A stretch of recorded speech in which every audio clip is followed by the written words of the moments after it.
Online at BBC Sport Scotland. Your smart speaker. And BBC Sounds. This is Sports Sound from BBC Radio Scotland. Scottish football lives here.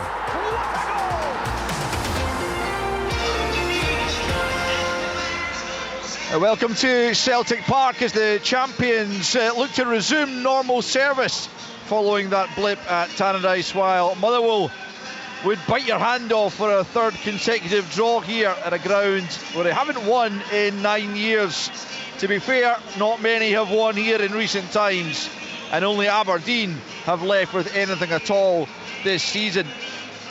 The teams are out on the park, and the captains just about to get their pictures taken with the referees, Callum McGregor and Lennon Miller for either side. The referee is Ross Hardy, and Celtic in their traditional green and white hoops, white shorts, white socks, while the opposition are in a kind of all slate grey outfit. So no excuse for a colour clash out there as Motherwell just get ready to take on the challenge of the champions.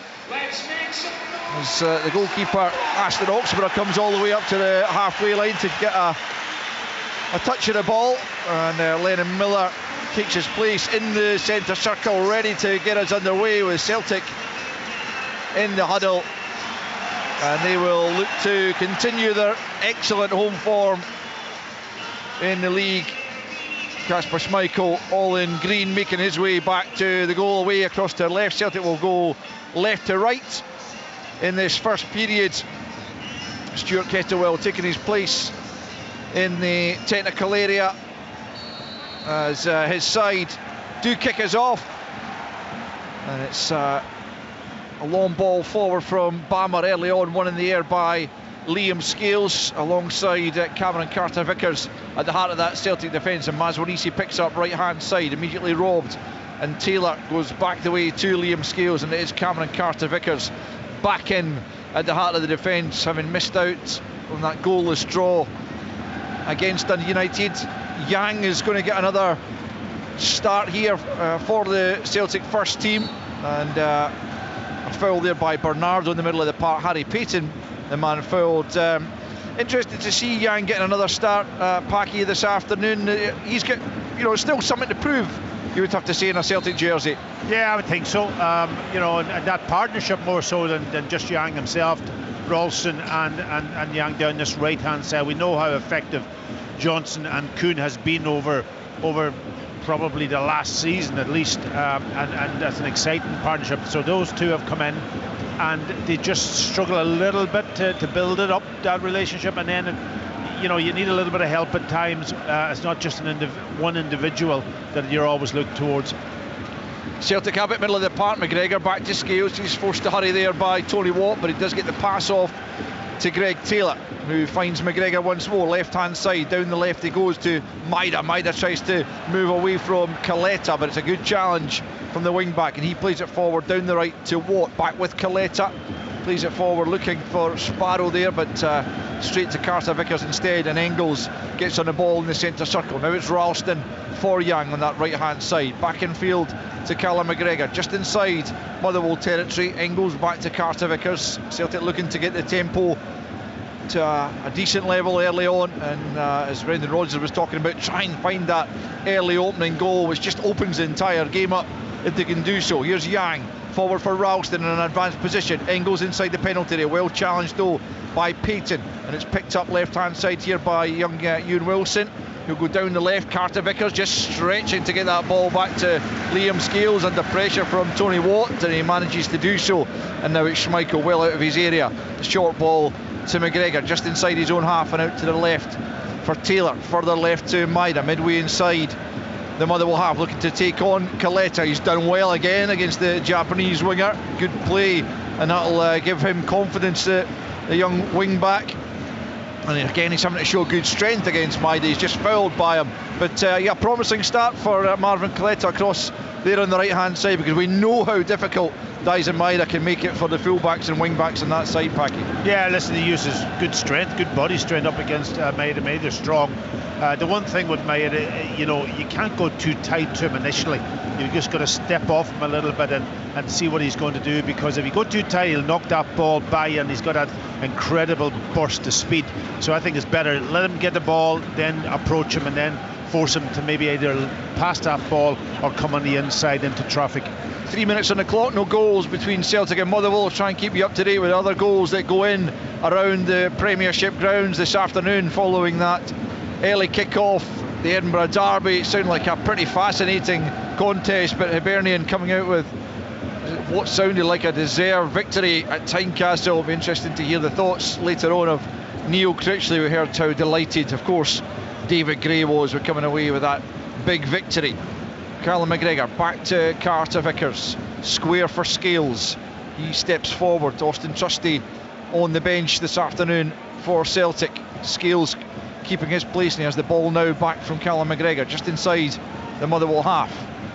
Yeah, Motherwell have just been pushed back into that unit. There's that ball in. Lovely ball for Maida into the penalty area. It's blocked initially, and then Motherwell get the break of the ball. They can't get it properly clear. Lennon Miller tries to force it out of the penalty area. Yang with a loose touch, and it's picked up by Mazwanisi, who'll try and take Motherwell up the park, but he's stopped in his tracks by Taylor, and the free kick will go Celtic's way, just outside the centre circle. They're looking to get the game restarted quickly. Mazwanisi was in the way, and Callum McGregor will just now put his foot on the ball and play it short to Engels. Engels out to the right hand side. He was looking for Yang, cut out by Wilson, but Yang does get it back and finds Engels right hand side, midway inside the Motherwell half. Yeah, I was just saying, sorry, that Motherwell just kind of pushed back with Celtic getting control of the ball and pushing them back onto the edge of their box with a back 5 and then 4 lined across the midfield with Tony Watt up on his own, but he's also dropping back a little bit just to keep it nice and compact. Yeah, they're very much in that compact shape that Packy describes at the early part of this half, but now when Celtic just go back to the halfway line, they are looking to just try and press. It's back with Schmeichel now, 5 played, goalless between Celtic and Motherwell, and goalless in all the other 3 o'clock kickoffs as Taylor plays it back to McGregor just inside the Motherwell half. Taylor once more, back to McGregor once more, just stepping forward, now finds Ralston, who's playing in that inverted full-back role just at the moment. Now out to Maida, left hand side, checks back on the angle of the box for Bernardo. Now it's McGregor, about 30 yards from goal, plays a short pass to Ida. Ida comes just outside the penalty area, and it's back with McGregor once more. Bernardo, Celtic staying patient, out to the left it goes. Taylor tries to cut it into the box. Payton's there, he gets the break of the ball and thumps it up to the halfway line. Watt will give chase, Scales there ahead of him, but it's out of play on the far side for a Motherwell throw in, and still Celtic 0, Motherwell 0 after 6 minutes. Yeah, and Adam, he'll come to the ball, he'll be looking to see if he can drag one of the centre halves out of their position, and then you've got to get sort of either Engels, probably the one on this right hand side, running into that space, and then if you can get balls into the box and into the space, then you have an opportunity to get a free player. That's Palmer playing it forward down the right hand side. No Motherwell player giving chase though, and it's out of play for a quickly taken throw in by Greg Taylor. Back to Scales. Carter Vickers, always so important, you feel, to get him back in the side, as well as Welsh did play. Packy, you mentioned it, but you know, yeah, it's a given that Carter Vickers comes back in as soon as he's healthy and fit. Yeah, listen, he's solid. You know that, and that partnership has been very, very good with Scales and Carter Vickers over the season. Trusty's come in, did a good job on the left hand side, but it's really interesting. Trusty's obviously back fit. He's on the bench today, but the manager's gone with Liam Scales, and you know, I've talked about it on a number of occasions that he would probably feel very unlucky to be out of the team in the way that he has played, Scales. And after that sort of game against Rangers, it was interesting to listen to Brendan Rodgers talk about how Scales moved the ball better across the back than Trusty did, and that's why he made a change at half time. So it gives Liam Scales huge confidence that the manager is talking him up that way. Yeah, very much so. Celtic have it as the Boxing Day rain falls at Celtic Park, but it's very mild, I have to say, for the time of year, as Taylor plays it forward. It's a loose ball, poor ball, and Oxborough, all in red, able to just palm that down. He'll just take a few seconds before Adamida begins to approach him, and then he lifts the ball, the goalkeeper, and will just ponder his next move. Not a capacity crowd inside Celtic Park this afternoon, but understandably given the season. Not bad for this time of the year, absolutely. I've got to say. Yeah, and Oxborough pumps it long, Scales underneath it, gets the header up towards the halfway line, on by Yang, but then helped on by Casey. Celtic pick up though in the middle of the park as Wilson couldn't make anything of it, and it's Bernardo out to Ralston. Bernardo continues his run right hand side, a little back heel. Ralston will get onto that. To the goal line he goes, can't force it across the goal. Did come off the arm there of Dan Casey, but I don't imagine that is going to require a particularly long look, because he was, well, a foot away from him as he played it. I don't think Casey could have done anything about it, and it is behind for a goal kick. There's always a reaction now, isn't there, every single time that the ball does hit the hand, but he's almost in the stride, and you're right, he's probably about 2 feet away from him when he knocks the ball, and it's almost on the side of his body when he's running. So no, never a penalty for me. And Oxborough waved on, so he takes the goal kick long over the halfway line. Watt and Scales watch it sail by them, and pressure put on Greg Taylor, too much pressure in the end by Tom Sparrow, and it will be a free kick, which again Celtic look to take quickly, and Yang just nudges it back to Ralston just inside his own half. McGregor picks up, and it's Ralston again in field for Carter Vickers. Here's Scales just crossing the halfway line, Maida out to the left hand side, tries to force it forward for Taylor, cut out by Motherwell, and Payton picks up his under significant pressure. He's stayed composed and he's got it clear, but I mean, my goodness, what a chance he's taken, because Celtic do swarm you in that area, and he manages to get it clear. But here's McGregor picking up midway inside the Motherwell half, gets it back once more from Bernardo. He's closed down by Payton, but McGregor gets it to Ralston, and now out to the right for Yang, looking to take on Wilson. He's just nudged there, he throws himself to the ground. There was a bit of contact there, Packy. The assistant was looking right at it, and he says no, that's just a goal kick, and the referee agrees. Yeah, I think Evan Wilson did really well and stood his ground, and it was just body coming against body, and Yang goes down. So no, I think the referee, and you're going to hear from the reaction of the crowd, nobody complained in this instance. 10 minutes in, Celtic nil, Motherwell nil. You listen to Sports Sound on BBC Radio Scotland, and we've got open all mics on our other frequencies for you, but if it's live commentary of Celtic Motherwell you want, then stick with us.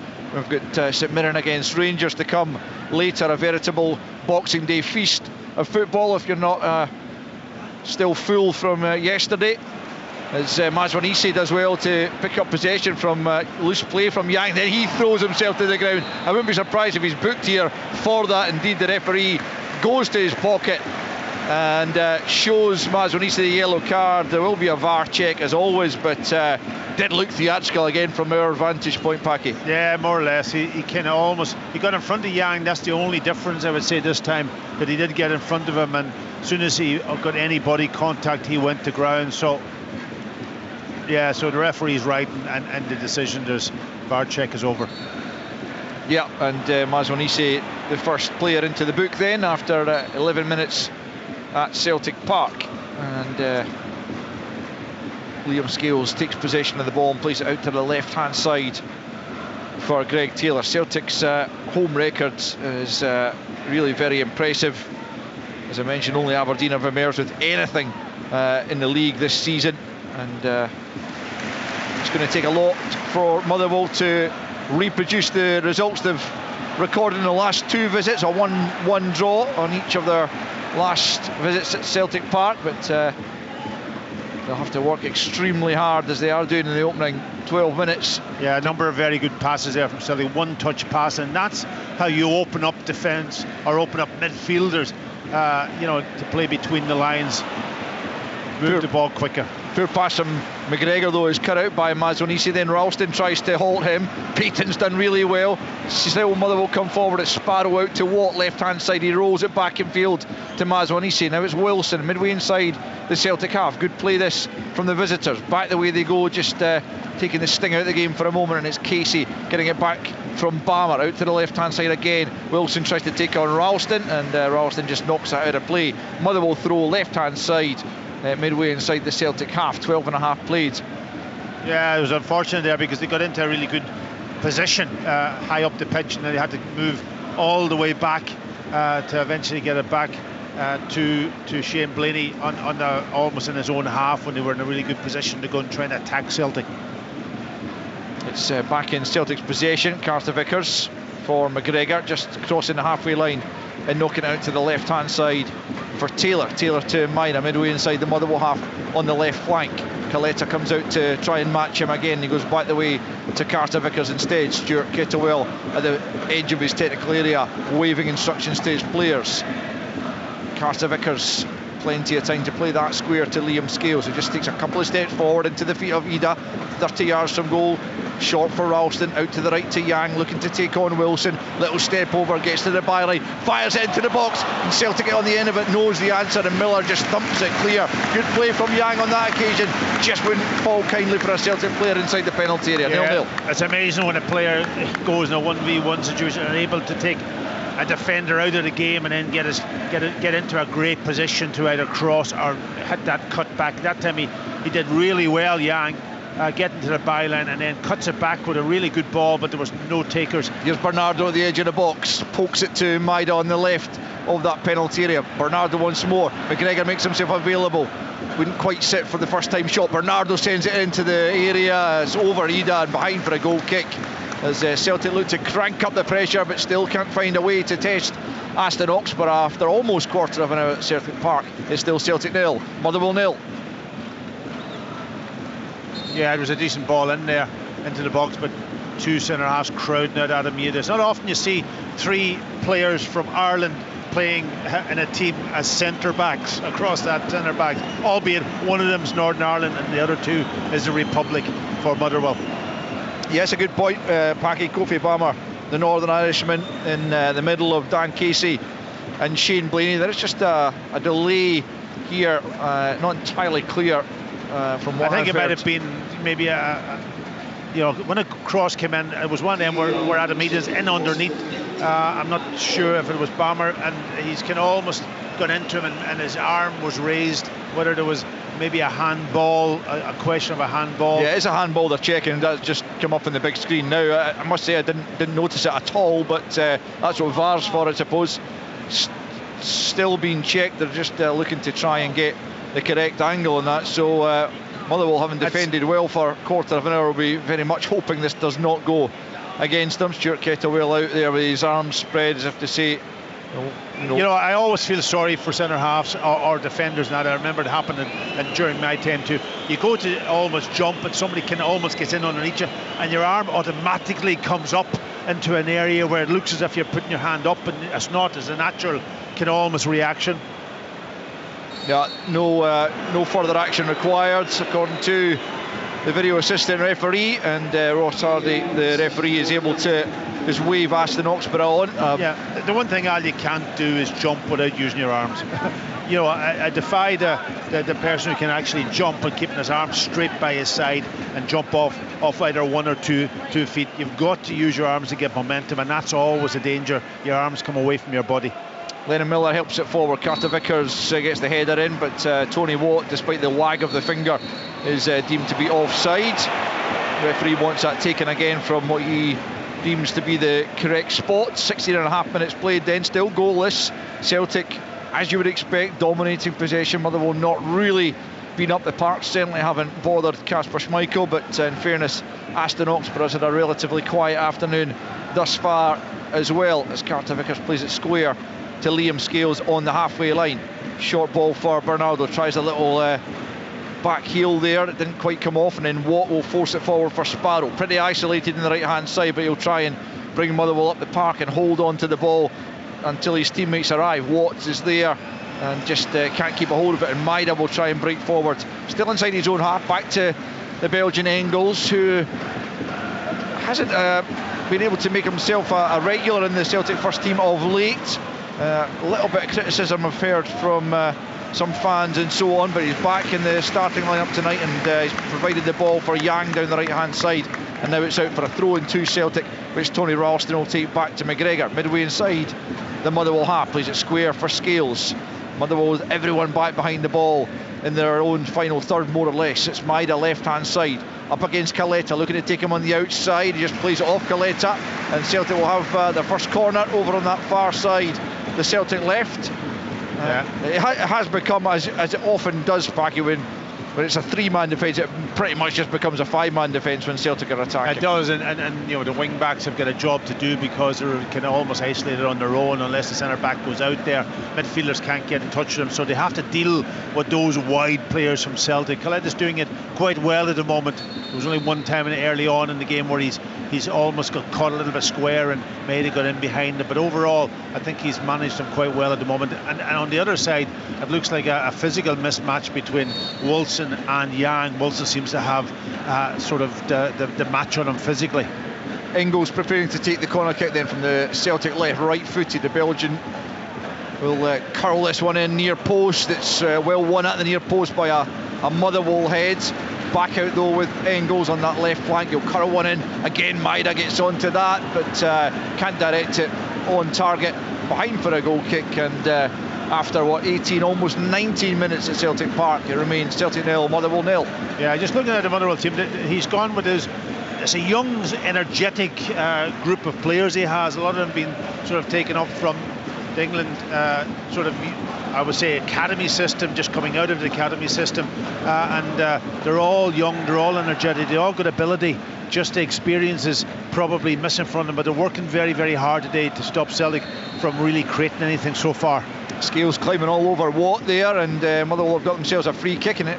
Gill give them a rare opportunity to get forward and maybe put the ball into the penalty area as Kilmarnock take the lead against Aberdeen. Kyle Vassell, the captain, has got himself on the score sheet there as Motherwell prepare then to take this free kick from about 10 or 15 yards inside the Celtic half. They've thrown a few bodies forward up to the edge of the Celtic box. Can they get on the end of it? It's Lennon Miller to angle it in towards the far post of the angle of the box. It's back into the Celtic penalty area. They managed to get it clear. Yang slides it square to Maida. There's a player down, a Motherwell player inside the Celtic box. Play continues. It's all the way through again to Kasper Schmeichel. It's Tony Watt, I think, who's brought himself to his feet, and he's making his way back as Celtic come forward through Ralston. And now McGregor just inside his own half, plays it square to Scales. Tony Watt looks to be fine, complaining to the referee, but he's not unknown for that as McGregor picks up midway inside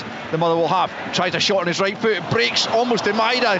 Goalkeeper forced into a reaction save. It wasn't entirely clear whether that was going to go on target, but Oxborough wasn't taking any chances as it broke off Dyson Maida, rather fortuitously perhaps, but McGregor's shot diverted goalwards, and Oxborough forced into action for the first time. Here's Engels left hand side, then Bernardo back to McGregor, teases it into the box. The header comes in from Arne Engels, but there was never any threat to Oxborough's goal on that occasion.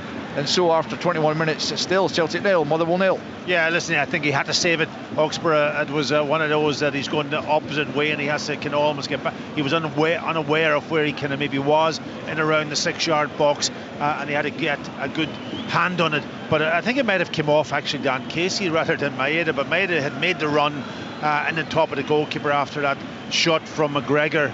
But that's the only situation that Oxborough has had to really deal with in this game so far, so he'll be happy enough with that.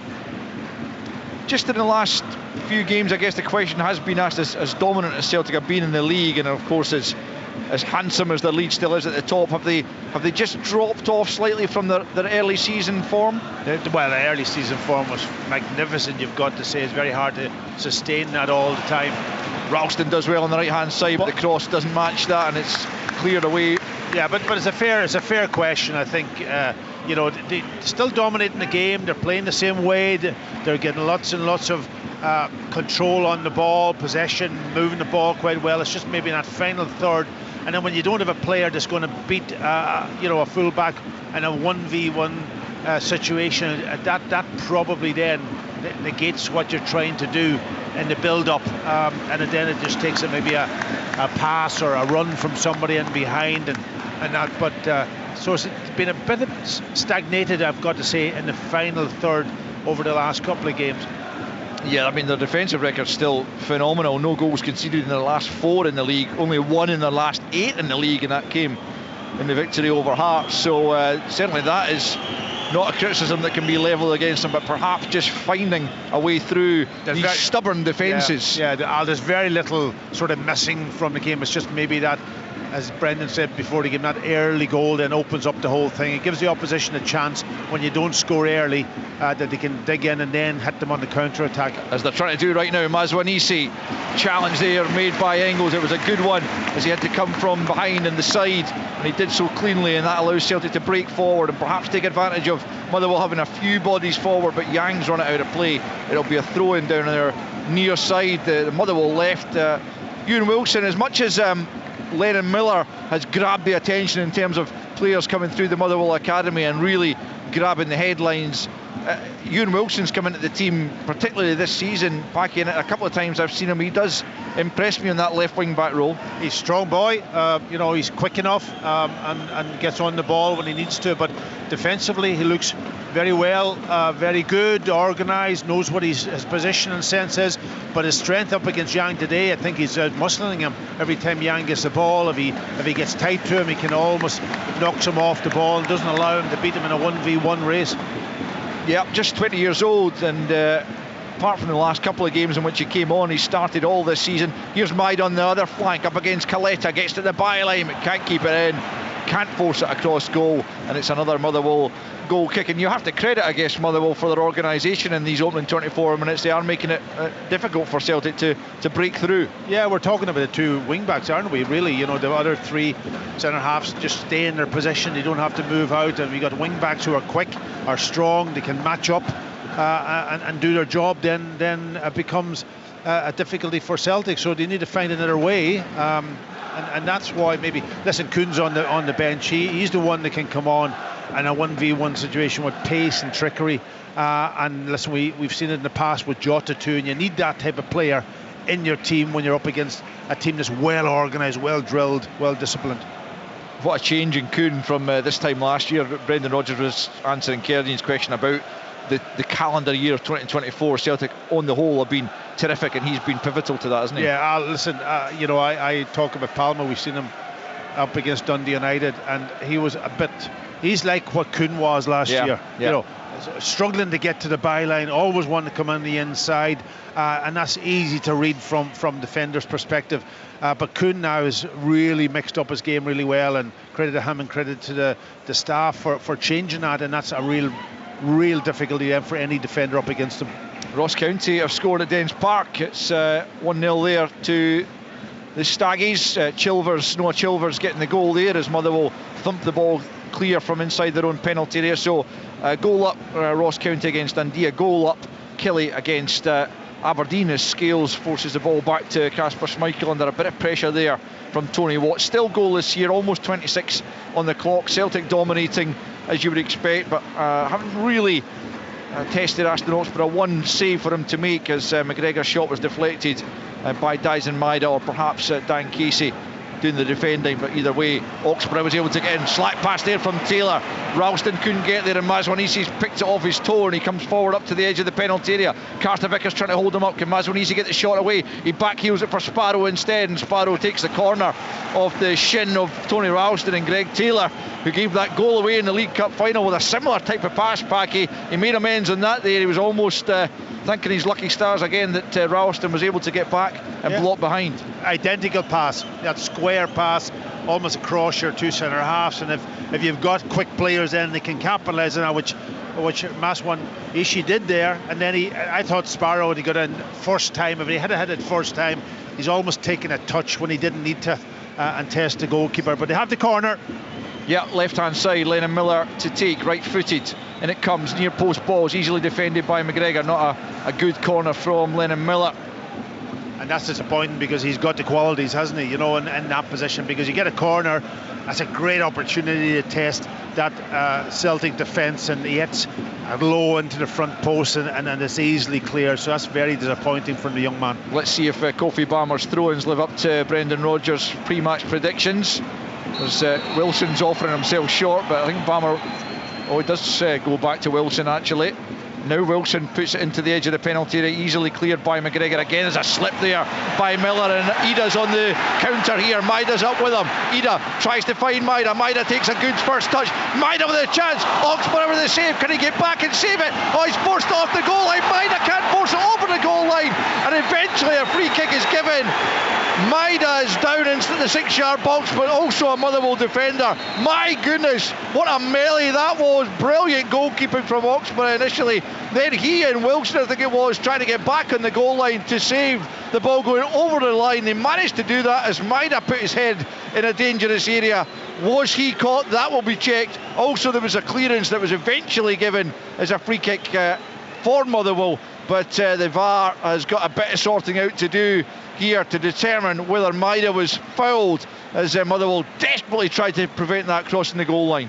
Well, it all came from a throw-in down the left-hand side for Motherwell, and they messed it up. They really messed it up. They had almost maybe a 3v1 situation, and they didn't know what to do. And eventually, when the ball came into the middle of the pitch, one of the centre halves almost out of position slips, and that allowed Celtic to really counter-attack with Adam Ida. And when he plays the ball in, Maida initially took a really good touch to put the ball in front of himself, and the goalkeeper come up with a big save, loops up in the air, and it's almost right on the goal line, and that skirmish was in there then, and yeah, it's a free kick for Motherwell. The ball wasn't across the line, but you've got to say that it was really decent. Yeah, I think there's I think the fans are across to our right are calling for a steward or perhaps some medical attention. The game is going to restart with a free kick to Motherwell. The checks were all made. The stewards are making their way across to that part of the main stand. The game's resumed, and still Celtic 0, Motherwell 0 with almost half an hour on the clock. Well, that was some break from Celtic, led by Ida finding Maida, but Motherwell keeping the ball out of the back of the net crucially, and the game continuing. I think Brendan Rodgers is also trying to get attention of the referee.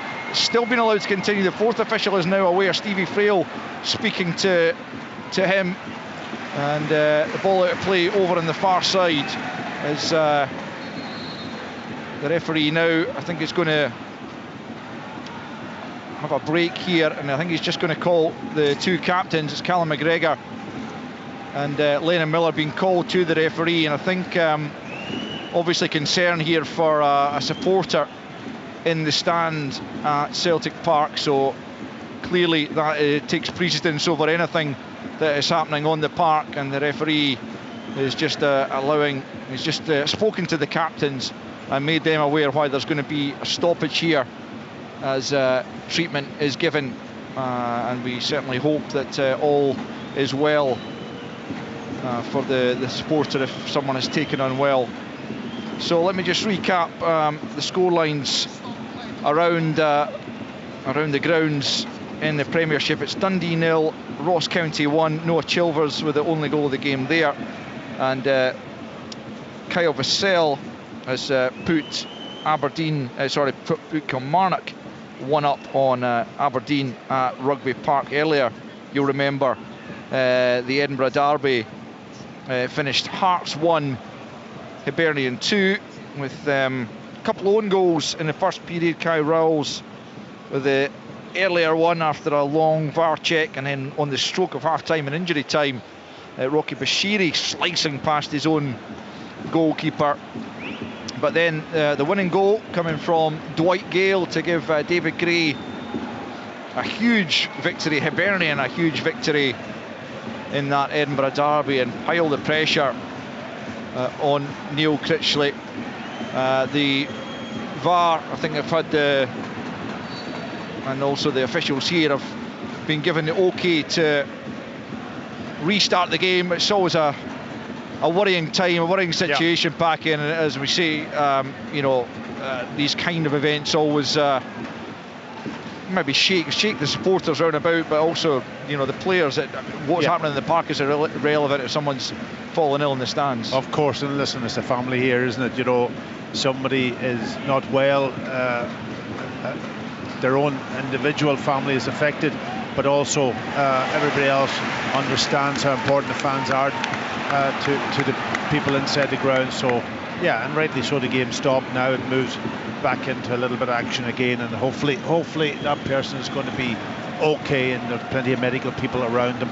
Yeah, best wishes to the fan who is apparently taken ill here, as the play is back underway, and it's Maida left hand side into McGregor back to Scales, midway inside the Motherwell half, out to Taylor into McGregor, and back with Scales, still midway inside that Motherwell half of the field. Maida now back to McGregor, a little bit of space for McGregor, tries to move away from Sparrow, gets it back on the edge of the box. McGregor dancing through a couple of challenges, out to the right hand side. Yang with a poor touch takes it over the byline and out for a goal kick. And Yang, as we say, it's a rare opportunity for him to show what he can do from the start. He didn't really take that opportunity against Dundee United. You just have to say, on the evidence of the opening 33 minutes here, he hasn't really done it so far either. No, he had one good run, which was excellent, and a good cutback. But apart from that, I don't think, I'm not sure if he's had lots and lots of the ball, but enough to maybe go and make an impact. And you're right. Listen, and that's kind of the question, I suppose, that Brendan will still have to answer, and what the board and everybody concerned, has he got enough when they do have a couple of injuries to the key players? Have they got enough to actually keep the rhythm going in the team and that, and giving players an opportunity to come in? They've got to go and produce. Here's Engels back for Carter Vickers. Again, Motherwell sitting very, very deep as Scales picks up and puts it out to the left-hand side for Maida, who's come as close as anyone to scoring on that left-hand side, as they check back the way as Coletta shepherds him out the way. Back it goes to Scales. He'll be chased down by Watt, but gets the pass away to Carter Vickers. Stuart Kettlewell kicking every ball down there at the edge of his technical area. Ralston now for Engels, right-hand side.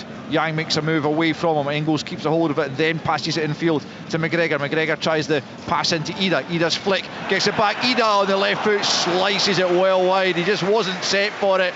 If that had fallen on his right foot, it might have been a different story from the edge of the box. It was neat play as he got the 1-2 there, but he just lost his composure and slices it well wide of target. And so after 35 minutes, it's Celtic 0, Motherwell 0. The initial part of it was really good.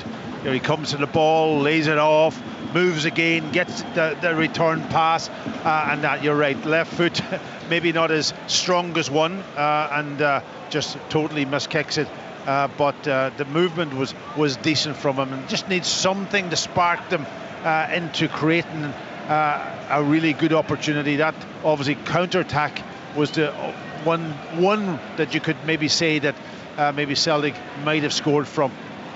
Into the box it goes again, but Ida can't get there. Oxborough opts against picking the ball up, and he just smashes it over the halfway line. Tony Watt nods it down, but no teammate in close proximity, and Celtic will try and build again from just inside their own half. McGregor out to Taylor, left hand side. Now Maida once more, who's looking livelier, cuts infield initially away from Coletta, who just sticks out a toe though and manages with the aid of Tom Sparrow in there to get the ball clear, but he's then giving it away to McGregor, who can't keep a hold of it though. Miller plays it over the halfway line. Carter Vickers will get there first, nods it to Scales. Scales tries to get it back to him. Loose one from Scales, but Carter Vickers slides in and prevents Mazwanisi again nipping in. Mazwanisi looks alert, and when he's, as you say, Packy's, when you've got the pace he has, he can just steal the ball away from you in the blink of an eye. Yeah, listen, he's a young player, and he was at the Wolves under 21s, and he's now come up here to get experience and develop his game, and he's got that nice little turn of pace definitely when he gets the ball. But I've got to say Coletta too on the right hand side. He's the one, that came up from Wales. Maswanat and she came up from Leicester, but they're young players that's coming up here, and they've got that little turn of pace, haven't they? And I think Coletta's doing a really good job against Maeda. He's just staying off him 3 or 4 yards, not allowing Maeda to run in behind too often, and when he gets the ball then he's able to go and confront him at the right moment. So all good play from those young players. Yeah, as you say, Paki, Coletta is on loan from Wolves, a 20-year-old right wing back, as Mazwanisi signed from Leicester is into the box, and Ralston has to knock it behind, but the offside flag is going to turn that from a goal kick, a corner kick, into a Celtic free kick, which is again quickly taken by Callum McGregor as he looks to try and help find the opening goal. It's Maida left hand side again, looks to burst away from Coletta, just finds half a yard. Ida with a flick, but straight into the gloves of Oxborough. It was a clever effort from Ida as he tried to fool the keeper, but it was straight into his arms in the end. And after almost 38 minutes, it's still goalless at Celtic Park between the home side and Motherwell. That's a lovely little bit of play from Wilson to put it through the legs of Ralston, and he comes back the way when he might have continued going forward. He plays it back to Blaney. Blaney back to Oxborough on the edge of his 6-yard box, just takes a slightly heavy touch, but his second one gets it well clear. Scales wins the high ball. Forward again from Bammer. Carter Vickers cuts that out. Engels back to Carter Vickers once more, midway inside his own half. You're listening to Sports Sound on BBC Radio Scotland. Kind of fascinating battle out there as Celtic look to try and break Motherwell down. It could be in here as Maida chases a ball through the middle, but it's too much on it. Oxborough out 8 yards or so off his line to gather. And credit to Motherwell so far for having kept Celtic out this far. 3 games unbeaten after 3 straight defeats, but they are sitting 4th in the league coming into this one, and great credit to Stuart Kettlewell on his side. I think as Kenny was saying earlier, it's definitely exceeding expectations as Maida picks up the left hand side and Taylor bursts forward in support. Payton's with him, but it's about 10 yards from the corner flag. Back with Bernardo now, into the box he comes. Watts trying to backpedal and help out his defence. Maida slips at an inopportune moment and allows Miller to just step in and thump the ball clear once more. 6 minutes to the interval, but there will be a good few minutes added on for stoppages. Yeah, that was a brilliant chance from Maeda. You know, it was good play, good run from Greg Taylor initially, lays it in off, and the ball eventually comes into Maeda with a bit of space into the box, but just as he's about to go and strike the ball, he slips and the chance is gone. Scales has it, gets it back from McGregor, midway inside Motherwell territory. Bernardo exchanges passes with Maida and then pokes it into his captain Callum McGregor. Looks to try and get it back to the Portuguese, but it's good ball winning in there from Payton, who was being fouled, and although the referee tried to allow an advantage, there wasn't one, and it will be a free kick to Motherwell with 5 to play in this first period plus added on time. And Stuart Kettlewell down there, Packy is active and vocal as he's been. He'll be pretty pleased by the way his side have coped with Celtic thus far. Yeah, listen, you see Maeda on the left hand side, you know, he'll get the ball to his feet, but he'll always make those runs in behind, and that's when you've got to be really careful. Yang in this side here has got to mix his game up a little bit. He's staying wide, he's getting the ball to his feet, and then he's going to muscle. I would like to see him doing a little bit more of what Maeda's doing and making those runs without the ball. It's a tug back there by Watt on Yang, and he's going to get a yellow card for that. It's the second yellow card shown to a Motherwell attacker, this time for Watt after Mazwanisi was booked early on for simulation. I was just looking, actually, only Celtic have got more away points in the league than Motherwell. It's a pretty impressive record, 4 wins and 4 defeats on their travels before their visit to Celtic Park today. They'd love to add at least a point to that this afternoon as Celtic come forward once more. Left hand side, Bernardo. They are looking more threatening, you would have to say, on that left, as Packy's pointing out, with Maida looking a bit more dangerous than Yang on this near side. But Motherwell have won themselves a free kick. It was Lennon Miller taken down now. That's a yellow card being shown, I think, to, is it Dan Casey that's got that yellow? It is. For complaining presumably about maybe even the fact that the Celtic player wasn't being shown a yellow for the foul on Lennon Miller. Absolutely, you took the words out of my mouth. You know, I think absolutely goes to the referee. You know, unfortunately now, I don't know who's the captain. Is it Miller? Yeah, Lennon Miller. Yeah, so Casey gets booked because he goes and confronts the referee. But he was probably frustrated because Celtic's player Bernardo, he's had 3 or 4 fouls now, and he hasn't been booked. Dan Casey would be well advised to steer clear of the match officials if at all possible. Yeah, well, he's been booked again, and that's what you don't want, hanging on a yellow card for the rest of the game. Yeah, that one was definitely just a yellow. I think the last one was as well, to be fair. I think more or less everyone in Scottish football understood that his contact on Danny Armstrong in that Kilmarnock game was just a yellow, but anyway, that has been corrected eventually as Ralston picks up, goes down under a bit of contact from Mazwanisi. Nothing too sinister in that, and the free kick is given and then quickly taken as we approach half time. 2.5 minutes away from it, plus added on time as Celtic still look for an opening goal. Motherwell haven't really been an attacking threat in the game. Here's Taylor midway inside the Motherwell half, back to McGregor. McGregor slides it forward for Ida, looking to use his strength and quick feet, but Celtic have coughed up possession. Watt able to try and link with Payton, but he fails to do so. Celtic have it back. Now it's Engels out to the right angle of the box where Yang has it. Yang, a little step over onto the left foot, drives goalwards, blocked though by a combination of a couple of Motherwell players, and Miller eventually was one of them, just knocks it out of play on this near side. The Celtic fans looking for that opening goal ahead of half time. 0-0. An opportunity for Yang in a 1v1 situation, and at that time he steps over the ball a couple of times, but he elects to come on the inside into where all the bodies were, and I thought he should have probably been thinking about going out the outside where the space was, and his opportunity was blocked off by the strong Motherwell defence. Here's Taylor infield for McGregor. McGregor eyes up his next move, gets it back from Bernardo midway inside the Motherwell half. Shot ball forward for Taylor, out to Bernardo once more, left hand side.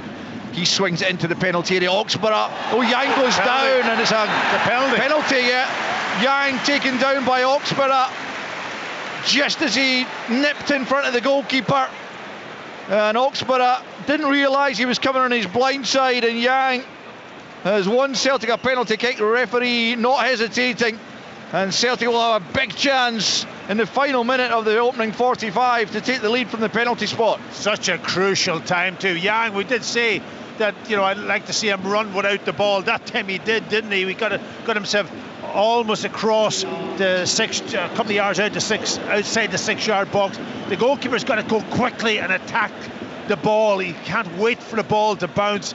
I think he's got to go. He needs to take control of the situation, and he doesn't really. He kind of waits and hesitates, and that allows Yang to get in. Then he takes him out of it. I think this is going to be a penalty.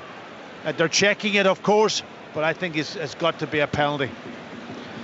Yeah, well, Celtic look like they are going to be handed really great chance as the fourth official shows 4 minutes of added on time will be played. Yeah, the VAR is happy with the penalty award, and Aston Oxborough will be handed the task here of trying to keep Arne Engels out from the penalty spot as Celtic look to make the breakthrough in what will be first half stoppage time. Arne Engels then, who has been flawless from the penalty spot since scoring on his debut from the very position. The young Belgian, right-footed, steps up, sends Oxborough the wrong way, and Celtic have the advantage in first half stoppage time. They have been pushing and pushing for that opening goal, and eventually, after a goalkeeping error, just in the stroke of half time, they have got it from the spot. Arne Engels, the scorer. Celtic 1, Motherwell 0. Yeah, I was just going to say before he took the penalty that he normally kind of almost waits for the goalkeeper to dive and then pushes it down his left-hand side. But this time he puts it down his right-hand side. The goalkeeper goes the wrong way. So yeah, good penalty, good strike from Arne Engels. But again, the goalkeeper would be disappointed in the situation because you know, I think he's got to be quicker off his line to go and attack the ball when it's in the air. Don't wait for it to hit the ground. But Yang, nice and positive, getting in there, creating the situation that the penalty came from. Said he scored in his debut from the penalty spot. That wasn't strictly accurate because it was his first start against Hearts in which he scored that penalty and followed it up with another one against Slovan Bratislava, and he's got his name on the score sheet in first half injury time here. A bitter blow for Stuart Kettlewell and his side, but you would have to argue on the balance of play, the balance of possession, and where the game has been played, you can't argue that Celtic don't deserve that advantage. No, only because of the possession they've had. Like, you know, they've almost been total control of the game from that perspective, but they haven't created a lot. But you know, Stuart Kettlewell and his team have gone into this game knowing that they won't have a lot of the ball. So their defensive qualities has been very, very good up until that mad moment right at the end of the first half. Here's Taylor, left-hand side, as Celtic perhaps feel there might be a second before the interval for them. Bernardo now, back to Carter Vickers. Carter Vickers about 20 yards inside the Motherwell half, plays it short again for Bernardo, and then McGregor out to Maida, left-hand side, up against Caleta, looks to take him to the byline. It's a poor cross from Maida, straight behind as Adam Ida is getting involved in there with a couple of Motherwell centre-backs, and VAR are going to have a look. I think the Motherwell defenders are complaining that Ida lashed out with his boot, and VAR will just check that action, and Celtic will hope, having had the benefit of one decision in the dying moments of the first period, that they are not on the receiving end of another. Ida, I think he's trying to explain that he was just trying to free himself of a tangle of legs there, and VAR are certainly satisfied there was nothing in it to require any action. It's a yellow card shown to Adam Ida then by the referee. That is not on the advice of VAR, that is simply the referee's own take on it, and that will be Adam Ida joining his fellow, his counterpart forwards, Mazwanise and Watt, in the book, as we are almost at the 4 minutes of added on time having been played, but that penalty was awarded just in the brink of half time, so there might be a little bit more than the 4 added on eventually, as Caleta and Taylor both go for the high ball, misses both of them. St Johnstone have gone a goal up against Dundee United, and it's Mackenzie Kirk who has put them a goal up on the brink of half time as well, you would think, as Carter Vickers plays it back to Schmeichel.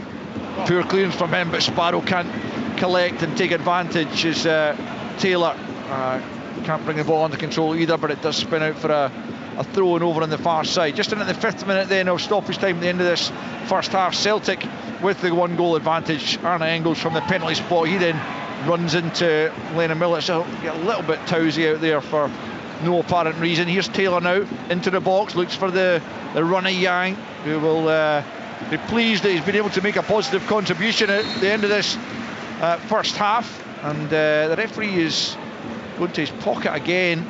He's getting a bit officious now, isn't he? I think that's Sparrow that's been booked for that earlier challenge, and yeah, the throw-in will go Motherwell's way, but Sparrow also goes into the referee's notebook. But there's a half-time whistle, is it? No, maybe just telling the Motherwell player to get a move on, actually.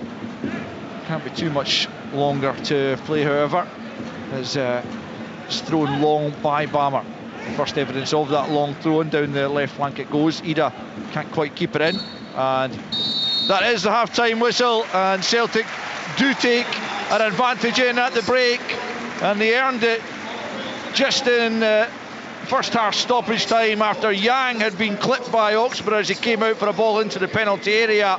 It was a clumsy challenge by the goalkeeper, and he was punished by the referee, and then punished further by Arne Engels, who sent him the wrong way from the penalty spot to give Celtic the advantage.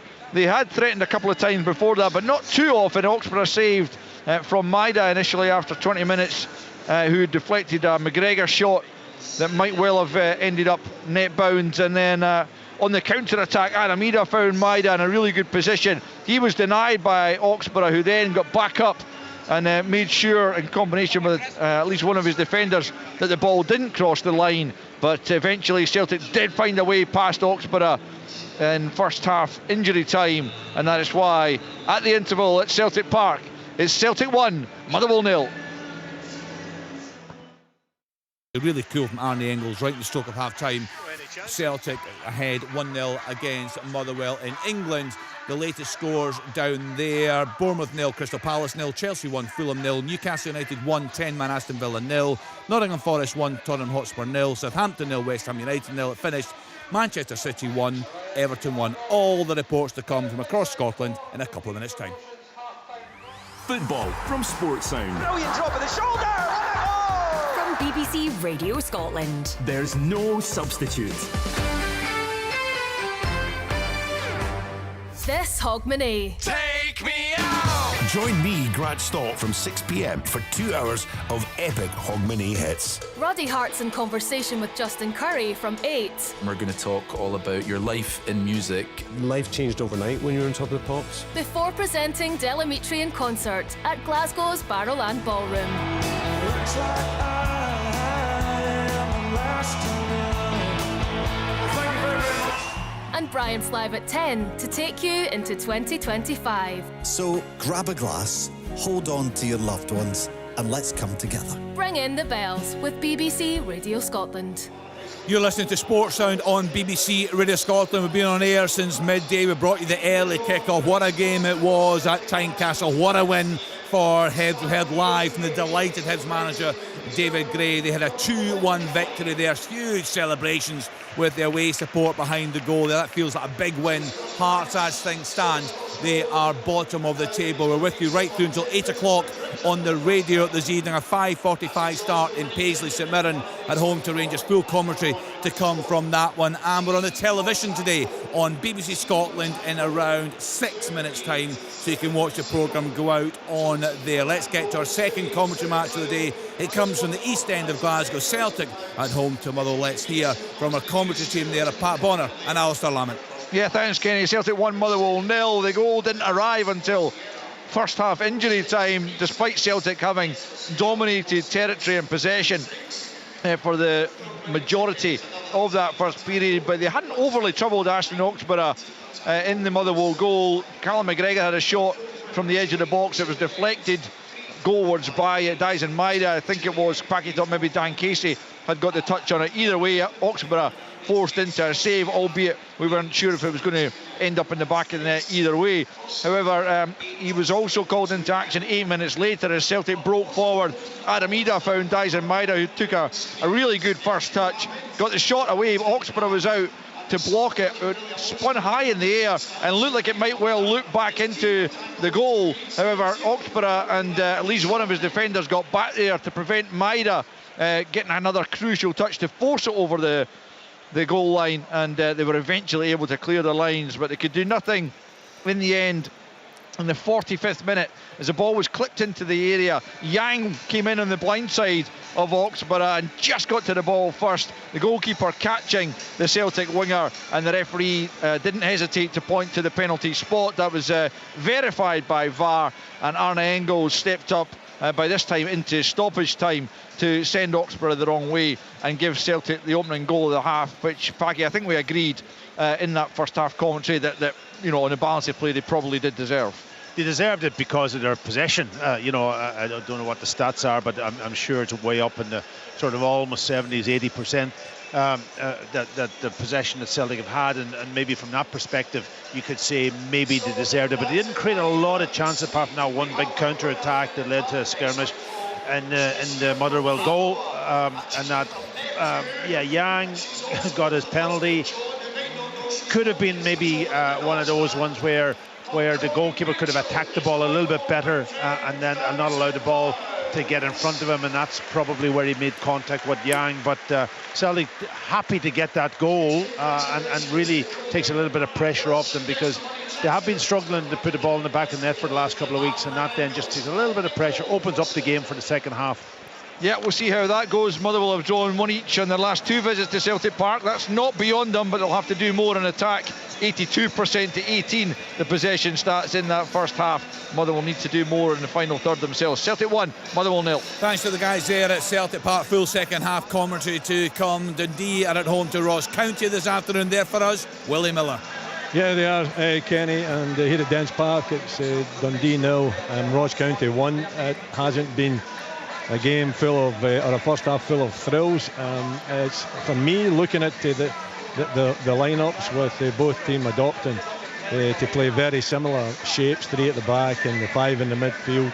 The midfield is over congested and very difficult to see any build-up play, so it hasn't been a thrilling game with chances, and I would say that Ross County so far deserve their lead. It came in 23 minutes, a really well built up goal down the right hand side, and it falls to Noah Chilvers outside the box. He gets it onto his left foot and he drills it low past Carson and goal. It's right in the corner. I don't think the goalkeeper can be looking at that one, but the midfielder certainly can. It was well struck, well delivered into the back of the net. Since then, it's been a case of Ross County really being more defensively set up, giving up space in the park, just falling back just outside their box and making it really difficult for Dundee. Dundee have shown lack of quality, lack of inspiration, lack of real chances, to be perfectly honest. And just before half time, it was actually the visitors again that had the opportunities. Chilver's hitting the byline, cutting it back, and Dundee lucky to see the ball ricochet off a defender and into the arms of Carson. And then Hale had a strike from outside the box down the left hand side that hit the outside of the goal into the side netting that gave Dundee a scare. So at half time, it is Dundee 0, Ross County 1, and I think they're well worthy of it. Yeah, thank you to Willie Miller there. Let's then get to Rugby Park, Kilmarnock at home to Aberdeen. Let's hear from Derek Ferguson. Yeah, Kenny, and it's Kilmarnock 1, Aberdeen 0. The home side, well, they took control right from the off and deservedly got their noses in front in 18 minutes. It was Murray over on that left-hand side cutting in, lovely in-swinging cross, and it was Meatoff failing to deal with it, and it was Captain Kilfacel pouncing from close range to stab the ball home. Aberdeen, well, they needed to react, and they certainly did. They had efforts from Devlin and Duke that went close, but probably not enough for this large travelling support. Into the latter stages of this first half, a little bit more evenly balanced, you could say, but you always get the feeling that Kilmarnock are in control of this. So Aberdeen got a bit of work to do, Kenny, to stop this winless run they're on at the moment. So it's Kilmarnock 1, Aberdeen 0. Thank you to Derek Ferguson. A choice of listening once again on Sports, and for commentary of Celtic against the Motherwell, tune to digital 810 medium wave and BBC Radio Scotland Extra on BBC Sounds. For open all mics, tune to BBC Radio Scotland on 92 to 95 FM and BBC Sounds, and you can follow all the action live online, bbc.co.uk/Sports Scotland. On digital radio, FM, online at BBC Sports Scotland, your smart speaker, and on BBC Sounds. This is Sports Sound from BBC Radio Scotland. There's no substitute. Off the top and in! What a strike! What a goal! Yeah, welcome back to Celtic Park, where it is half-time and Celtic lead by a goal to nil against Motherwell. You listen to commentary with Alistair Lamont and Packie Bonner, and we'll bring you the second half in a few minutes, but time to kind of analyse a little bit of what went on in that first period. And for a long period, Celtic were being kind of frustrated by a well-organised Motherwell side out there, Packie. Yeah, you've got to say good organisation from Motherwell. I say a mix of a little bit of experience, but the younger players and with legs, and they're almost covering the ground really well. They're playing with a back five and then four spread across the middle, and Tony Watt up front in his own. He's even dropped back to make a really compact low block, probably I would measure it from about 24 yards in depth and the full width of the pitch, and they're working in that space. So there's very little space for Celtic to play in between the lines. It's almost the two wide guys getting the ball, and then up against two wing backs, and who comes out the best from that perspective. And that's why Celtic have kept the ball well, but they have been struggling to maybe create chances and create opportunities to have, strikes at goal, and that. Obviously, the counter-attack was a different type of situation. Motherwell giving the ball away from a throw-in down the left-hand side, high up the pitch, almost level with Celtic's 18-yard box, and then somebody slips, and then Celtic just counter-attacked him, and then there was the real skirmish in Motherwell's box, and nearly went over the line. But apart from that, the penalty itself, I've got to say, was probably soft, would have been maybe the word that a lot of people would use, but when the ball drops in the box like that, as a goalkeeper, you've got to go and be really, really positive. Don't allow it to drop down and let somebody come in between you and the ball. And that's what kind of happened. And he did catch Yang. Yang was sharp to get in there. I was probably saying maybe that he has to mix up his game a little bit more and make those little runs beyond the defensive line. Rather than just sitting out wide and getting the ball. And that time he did come inside, and he did make a little run to go and try and get on the end of a a loose ball that just was dropping down there, and he was caught. So that gives Celtic then the opportunity now to open up the game a little bit, because I'm sure Motherwell they won't change too much.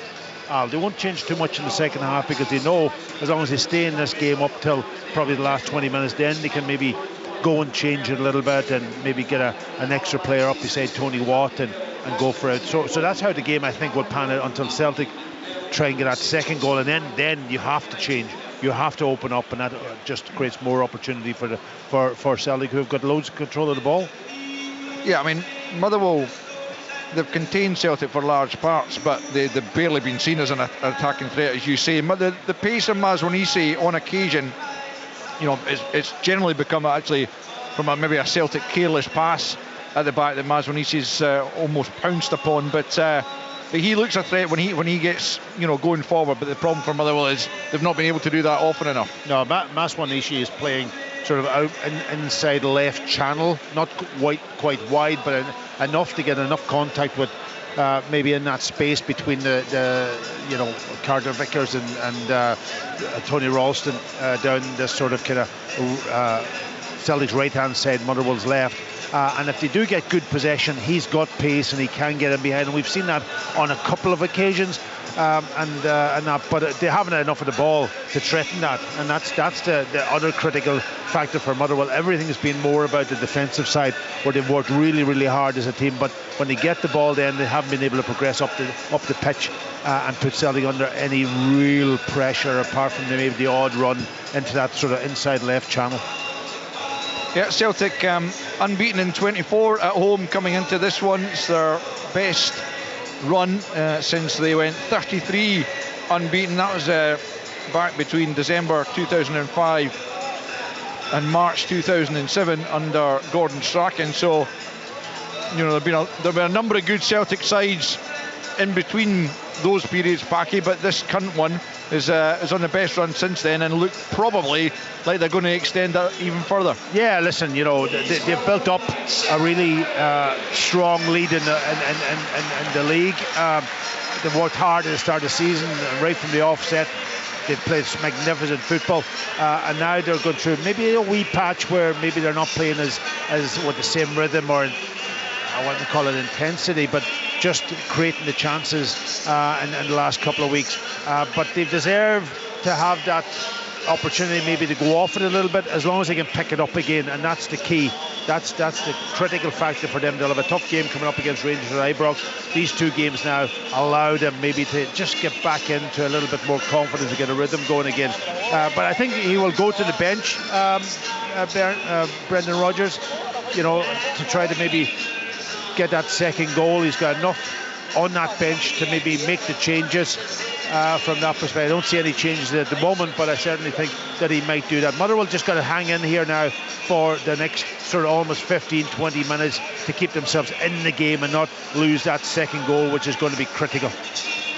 No changes from either side, and the players back out on the park, and it'll be Celtic going from right to left in this second half, who will get us back underway, and it's the goal scorer Arne Engels, having notched his fifth goal of the season and his fourth in the league, who kicks us off, and it's immediately Celtic looking to come forward on the left hand side.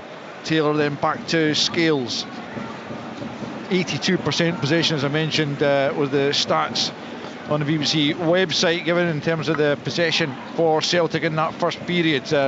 Motherwell will look to try and get on the ball a little bit more and try and make more of it when they do, as Celtic continue down the right hand side now, and it's Ralston coming back the way, pokes it back to Yang, who won that penalty for Celtic. Ralston once more onto the halfway line. Yeah, that's the bit we didn't talk about at half-time, was also that relationship with Tony Ralston and Yang down the right-hand side.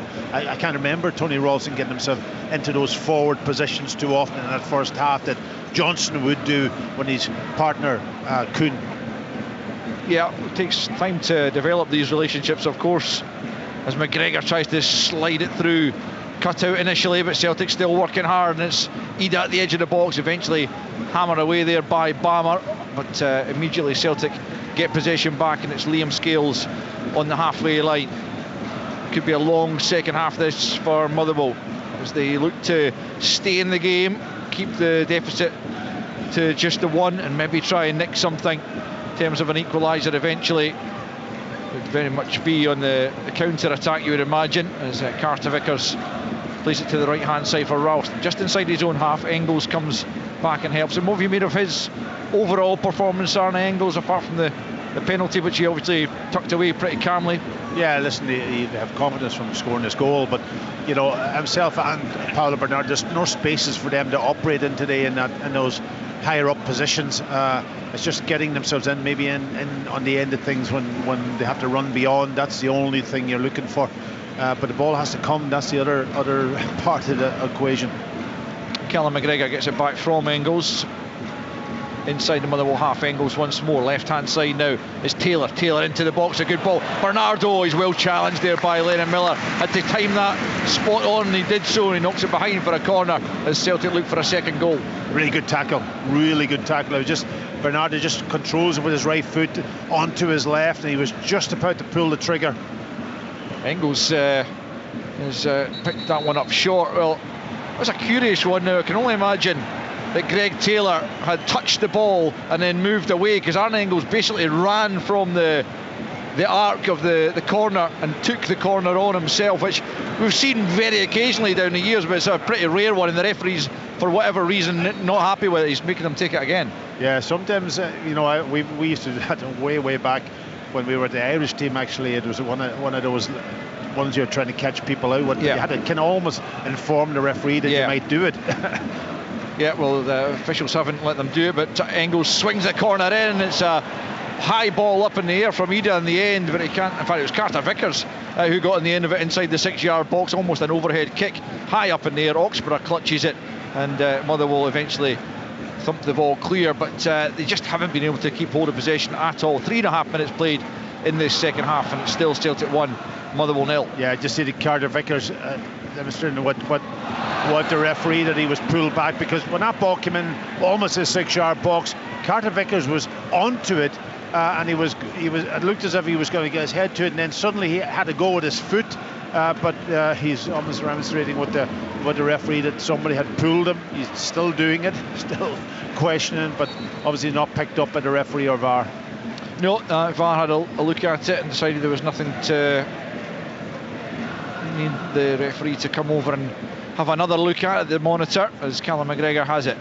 You listen to Sports Sound on BBC Radio Scotland. Open All Mics is available on our other frequencies, and also on BBC Scotland TV channel now, as Yang tries to start something for Celtic. Nice little flick for Bernardo, who helps it on, and the ball has gone out for a corner kick as Engels keeps the pressure on, and Celtic, well, they look in the mood for it as they try to add a second goal to their tally. Yeah, that was a little bit better improvisation there from Yang, just picking the ball up wide, driving inside, linking in with I think it was Engels and Bernardo well. and eventually nearly getting in behind the Motherwell defence. Here is Engels from the right hand side, then out swinger this time. Ida can't get near that one, nor can Carter Vickers, and the referee's seen. In fact, I think the ball is curled out of play before it came back in, is what has been indicated there, and Motherwell will have the goal kick, which the referee is telling Ashton Oxborough, no, it has to be taken on the 6-yard line. She should know by now. I think he doesn't actually realise. No, it's he a doesn't goal realise. kick. He doesn't realise. He thought it was a free kick. A free kick, yeah. Anyway, it will be a goal kick to Motherwell. 5 minutes of the second half played. Celtic still leading by a goal to nil, and very much in the ascendancy at the start of the second half as well. Motherwell need to try and create something in a second period. All the way back by Casey to Oxborough from more or less the halfway line. Oxborough gets it back forward again, but Ralston steps in front of Mazonisi, but it's swept back to Mazonisi left hand side, and Ralston's got to get back into position here. Mazonisi up to the angle of the box, cuts in field into traffic, but he gets the ball into the box. Watt can't do anything with it. Celtic come away and will look to counter, and Motherwell have got bodies forward.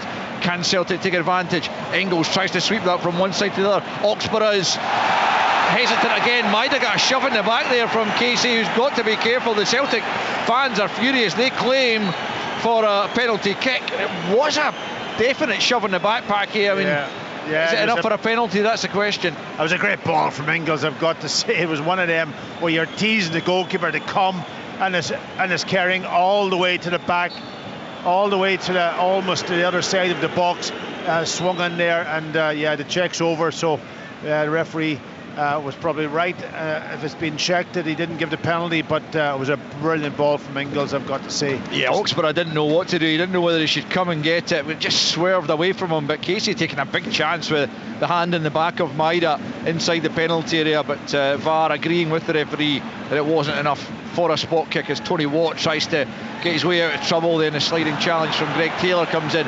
It'll be a free kick for the initial foul on Tony Watt, and Motherwell get a bit of respite. Lennon Miller looks to try and release Coletta on this right hand side. Taylor back with him. Coletta up towards the corner flag in this Motherwell right flank, looking to get bodies forward in support. Sparrow's the first to arrive. Back now with Payton, right hand side, tries to play it between Bernardo and Maida, no way through, but Payton works hard to keep possession. Brendan Rodgers claiming for a free kick, didn't look to be anything wrong with it, and here's Wilson, left hand side. Options now, Mazonisi at the goal line, tries to pull it back. He's claiming for a handball against Carter Vickers. His arms seem to be by his side. He's behind for what the referee has given as a corner. The Motherwell players are all making their protest. Lennon Miller waves them away and says, look, I'll do the talking here. And Paki, your own take. Yeah, it's one of these situations where, you know, the winger's got a ball, Washinishi, and he ends up playing it, and it may have come off the hand, but in the old days it was ball to hand, wasn't it, rather than hand to ball. Nowadays, if your hand's out in any way, you know, they're always not a penalty, put it that way. That's the point, and that didn't look like a penalty to me. No, and the VAR also agreeing with you, Paki. It will be a corner kick on the left-hand side. It was a promising moment, though, for Motherwell, and they'll try and make it something of this as Lennon Miller swings it. It's a good ball, and somehow it's diverted over the top. And I think that was Tony Watt who got in the way of that. Coletta with the header. I think that was goal-bound until Tony Watt got in the way of it. I don't think there was much he could do, actually, to get out the way of it, and it goes over the crossbar, and Motherwell denied their equaliser. Yeah, but what was the check for? You know what I mean? They're still, like, it doesn't make any sense. Everybody could see it from here. Everybody could see it from here. It came off Tony Watt. We could see it from up here in the stand. Tony Watt was unfortunate. He's standing in the way of the ball, but again, it was a free header inside the box. Big chance for Motherwell on that occasion. Tony Watt did him a favour. Certainly did. Well, he was a former favourite here, and he's scored a goal that will always remain in the annals of Celtic history against Barcelona at the other end, but he kept that one out on that occasion, and that benefited his former side as Motherwell came as close as they have. Here's Taylor at the other end, swinging it in. Oxborough goes and claims that at the back post. A confident clutch there, and he'll bowl it out underarm and allow Wilson to get motoring down that left flank as Motherwell look to try and create something more in attack. Too much on that for Mazonisi, and Carter Vickers will just turn that back to Kasper Schmeichel, but it's a terrific ball in that time from Lennon Miller. Coletta met it well, and looked to me, certainly, Paki, that but for Watt's intervention, that was going to be the equaliser. I agree with you. I think it was in the back of the net, only that Watt couldn't get out of the road. Great ball from Bernardo outside of the right boot for Ida left hand side of the box. Good challenge from Coletta, who continues to impress, you'd have to say. Very impressive, I've got to say. You know, his defensive qualities is really good, and he's got that turn of pace which I like in a fullback.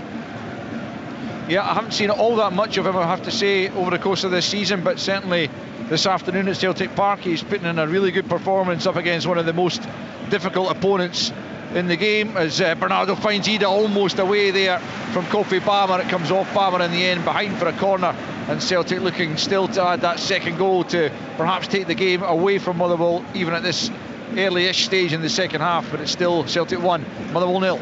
Yeah, it's obviously they got a minute at half time. I think Brendan Rodgers and the staff, that penetrating ball now is much more evident in this second half, playing between the lines, getting away, even though it's very, very tight. They're in a great position when they get in there and get opened up, and they have a chance to either hit the target or pick a pass. Callum McGregor was calling for that at the edge of the box there, but I think Tony Ralston wants him back to help make sure, because he's one-on-one with Mazonisi if Motherwell clear, but it's in from Maida! There is the second goal. Liam Scales with a crucial touch as the ball came in from Engels. from the near post to the back post where Maida was arriving to force it over the goal line. It's Celtic 2, Motherwell 0. Well, it's that run from Scales again across that near post. Brilliant strike from the corner with pace and power, getting it in there. Perfect height for Scales. Just flicks it on, and there was Maeda making a run, which he always does. That reaction, not standing still, getting in front of the defenders, and heads it into the back of the net for Celtic's crucial Celtic second goal. Dyson Maeda joins Nicholas Kuhn on 12 goals for the season.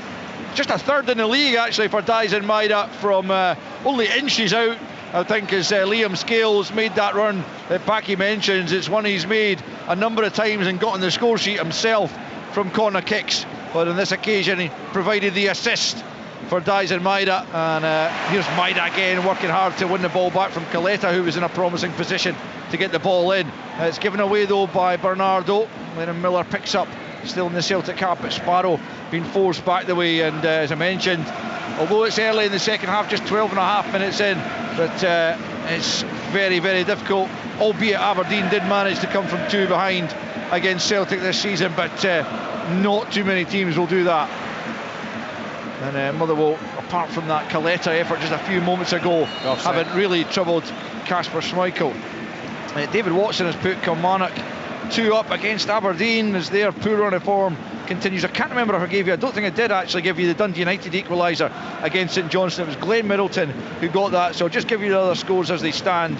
Of course, Hearts 1, Hibs 2 earlier, Dundee 0, Ross County 1, Killie 2, Aberdeen 1, and St Johnstone 1, Dundee United 1. St Mirren Rangers to come after this. Stay tuned with that. Sorry, did I say Aberdeen 1, Aberdeen 0? Of course, Kilmarnock 2, Aberdeen 0. Dyson Maeda then, left-hand side, back with Greg Taylor. Celtic 2, Motherwell 0 in this one here at Celtic Park as we approach the hour mark. Yeah, just from a Motherwell's point of view, defending the corner, there's maybe an opportunity for Celtic. I'll come back to it. I'll continue. You just decide, Pack. Yeah, well, you have to really block off Scales, haven't you? You know, you can't afford. You've seen it so many times now that he makes that run forward in a great position. So block him off. McGregor into the feet of Maeda, just rolls it back, gets it back again from Bernardo. That shot's blocked. It'll come to the right hand side. Cross goal from Engels. Yang can't get onto it. Motherwell clear. Mazwarisi picks up, but McGregor's trying to take him out, but he's broken free of him. 2-on-2 just for the moment. Can Tony Watt hold his run? Here is Watt just inside the penalty area, looking to get one back for Motherwell. He's forced away from goal by Carter Vickers, and then Taylor's there to help out. Celtic survived that little scare, and it remains Celtic 2, Motherwell 0. Yeah, the game opening up now, isn't it? You know, we did say that Motherwell will have to change it if it goes to 2, and they had 2. It was a 2v3 situation there. They were always going to be sort of outdone, I think, by Celtic. Carter Vickers holding his body strength well and just forcing Tony Watt back inside, and eventually the chance was gone. Here's Maeda. Back it goes to McGregor. And now Bernardo, 35 yards from goal. Spins away from his marker, who was Tom Sparrow, then gets it back from Engels. Ida looking to lay it off for Engels. It was a poor layoff by the Irish striker, and then there's a foul in there on Lennon Miller, and it will be on the hour mark. A free kick to Motherwell just at the edge of their own area, as Brendan Rodgers points to, I think, 3 different Celtic substitutes, and perhaps even more than that, but certainly Nicholas Kuhn is going to come and make his entrance, as if it wasn't tough enough for Motherwell already. Nicholas Kuhn, Kyogo certainly getting the call as well. Yeah, I don't think Brendan Rodgers was impressed there when Adam Ida gave the ball away on the edge of the Motherwell defence. Engels can't find a way through to Ida, and it looks like well, usually it's a straight swap, isn't it? Although against Dundee United, Ida came on as well as Kyogo still being on the park, but doesn't happen all that often. And with Celtic leading by 2-0, the likelihood is it won't happen this afternoon. Celtic have it in the Motherwell half. Dalby has continued his terrific scoring run by putting Dundee United 2-1 up at McDermott Park, as Taylor fires it into the area, knocked away there by one of the Motherwell defenders, Kofi Bammer, and that will allow Celtic to make the changes. with the ball out of play on the halfway line. In fact, the referee says no, they're not ready, so let's just carry on, shall we? As Scales plays it square to Carter Vickers. Carter Vickers on the halfway line to Ralston, and then the defender plays it to Scales and forward for Bernardo. Bernardo out to the left hand side to Taylor. Payton with him. Back in field it goes to McGregor. Kyogo approaches the edge of the technical area. He's ready. It's a little handshake from his manager as he prepares to come on. Ralston scoops that one. Far too much on that from the full-back and behind for the goal kick to Motherwell. And it's going to be a triple change. Rio Hatate is also there, as well as Kyogo and Nicholas Kuhn. So arguably, Packy, you could say that the quality is going to go up, if anything, here as Celtic make these 3 changes. Well, when you can go to the bench and you can bring on 3 players who would probably normally be starting, you're probably right in your explanation of it going maybe up a standard now. But listen, Brendan's been able to get some of these players some game time, which is important also, and assess them. Arameda coming off, Yang coming off, Bernardo was the other one. So 3 players, and these other 3 going on. They will certainly, if they won't drop their intensity, they'll certainly maybe even increase it. Motherwell also making a change, I think. Yeah, Andy Halliday coming on there, and Tony Watt gets a pretty decent reception from his former fans, and Apostolos Stamatopoulos comes on, Packy, which I'm sure you'll welcome. Yeah, why, because of his name? Yeah. No, I've been practicing, don't worry. Good. So to play for a Motherwell throw-in midway inside their own half. Yeah, they have to roll the dice to some extent, Motherwell, but they will be aware that if they come out too far, then they could be picked off almost at will by Celtic, who have brought those 3 changes on as Kyogo immediately chases the goalkeeper down and forces him into a clearance that goes out of play. So 3 changes from Celtic, a couple from Motherwell, and it's still Celtic 2 at Motherwell 0. Plenty of goals elsewhere in the Premiership. You can see them all on Sports Scene tonight, 7:15 on the BBC Scotland channel, where you can also see open all mics right now as all the goals go in around the country. Here's Hatate left hand side, clips that in. It's a lovely looking ball for Engels, just taken off his toe by Miller there. Comes out though to Taylor, who whips it in, back post, headed away, still inside the penalty area. Coletta challenges Hatate there, and it breaks away of Halliday, who just knocks it forward, and it allows Stamatopoulos to come forward, and he's tracked by Scales. Well cut out there by Taylor, working hard to ensure the pass didn't reach a Motherwell teammate of Stamatopoulos, and Scales has it for Taylor once more, midway inside his own half. Now Carter Vickers out to the right hand side. I was surprised maybe that Stuart Kelwell hasn't. He's got to almost just replace players and kept the same sort of almost shape to the team, a 5-4-1. He might have maybe went with a 2 up front and maybe made a 3 in the middle of the pitch rather than the 4 straight across, just to give them a little bit more option to go forward. Yeah, here's McGregor into Hatate at the edge of the box. Hatate looking for a way through, goes back the way in the end for Taylor, who picks a good pass for Engels. Maida with a little flick inside the penalty area. Kyogo not quite on the same wavelength, and it's all the way through to Aston Oxborough as Celtic continue to lead by 2-0 in this Premiership match. We've played 20 minutes of the second period. Yeah, I think for the fans it'll be interesting to see if Kuhn can make an impact, just obviously being injured and coming off, coming off the bench, and that he's got that ability, hasn't he, on a 1v1 situation. So he's got a little bit of period in this game now just to get himself up to speed again. Yeah, they'll definitely want him match sharp for Rangers on the 2nd, albeit they've got St Johnstone on Sunday, which you'll have live commentary of again here on BBC Radio Scotland for you. As Halliday contests the high ball with Taylor and wins it, but it'll break the way initially of Scales and then McGregor. And now Carter Vickers shuffles it out to the right hand side for Ralston. Celtic 2, Motherwell 0. With about a quarter of the game remaining. Scales into the feet of Hattati. He's robbed though by Miller. Now Halliday. Payton, he's also caught in possession by McGregor, and now will be fired out to the right hand side there by Engels. Kuhn does him a real favour by managing to keep that in play, because the pass was well askew of where it was intended to be. Here's Scales now stepping forward, tracked by Stamatolopoulos, finds a good pass for Hattati just at the angle of the box on the left hand side. Back to Taylor. Taylor drops the shoulder and finds a good pass for Engels. McGregor, Celtic looking to just turn on a bit of style now with that 2-goal cushion that they have. Maybe just try a little bit at the edge of the box, these intricate passes. As Taylor picks up once more, left hand side. Motherwell again with just about everyone behind the ball. Stamatolopoulos holding his position a little bit higher up the park than Watt was, just to occupy Carter Vickers and Scales, as Kuhn picks up on the right hand side and comes infield midway inside the Motherwell half. Then Taylor takes over. McGregor back out to the right hand side for Engels. Engels at the angle of the box, plays it to Ralston. Ralston rolls it back to his captain Callum McGregor, who's going to take it on from distance. It breaks the way of Kuhn. He tries the shot, but it's blocked as well.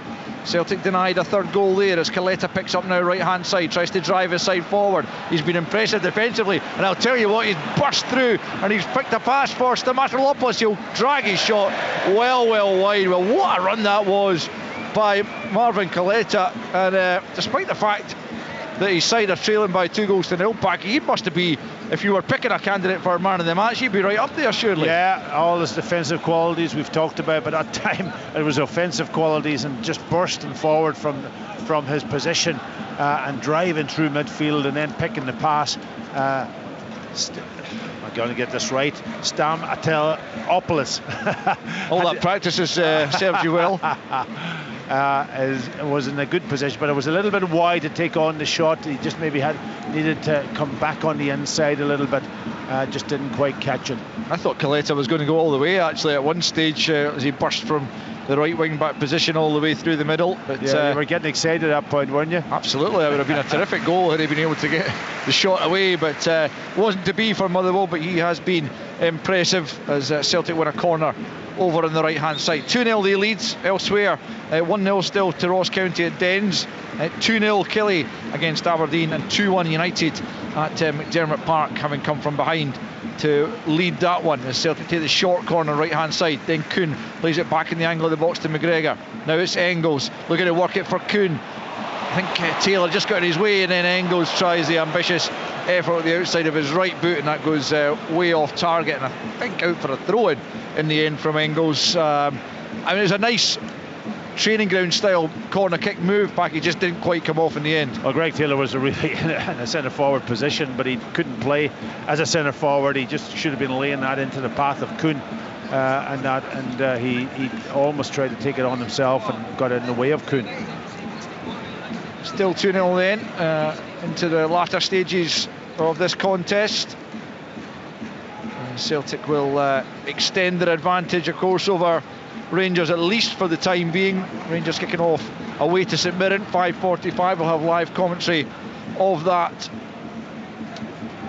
following this game, so stay tuned for that if you will, as Taylor plays it forward now for Hattati down the left hand side, up against Kaleta, forced back the way, still Hattati though.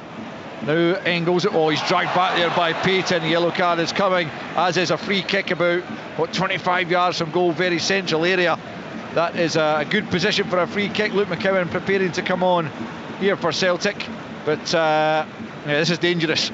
Yeah, it's dangerous, right in the middle of the goal, and the goalkeeper's just got to pick a side, set this wall up, have confidence in the wall to do their job. And I bought it for the opportunity for any player from that Celtic quartet that's over the ball. Engels, Hattati, I see even Kuhn joining in, McGregor's there, organising it. Greg Taylor's involved also, but I think it'll be Engels who'll take this on, and he's got an opportunity to go either side of the wall. Yeah, he certainly has. It is pretty much bang on the middle of the park, about maybe just 26, 27 yards from goal, perhaps. Kuhn also over it, but Arne Engels, having placed the ball, looks to be favourites. There's a 4-man, maybe not a 5-man Motherwell wall, and Oxborough has taken a place on his left-hand side of the goal. It's Engels, he tries to whip it, but it's just too high in the end. Got plenty of action on it, but he couldn't get it to dip in time.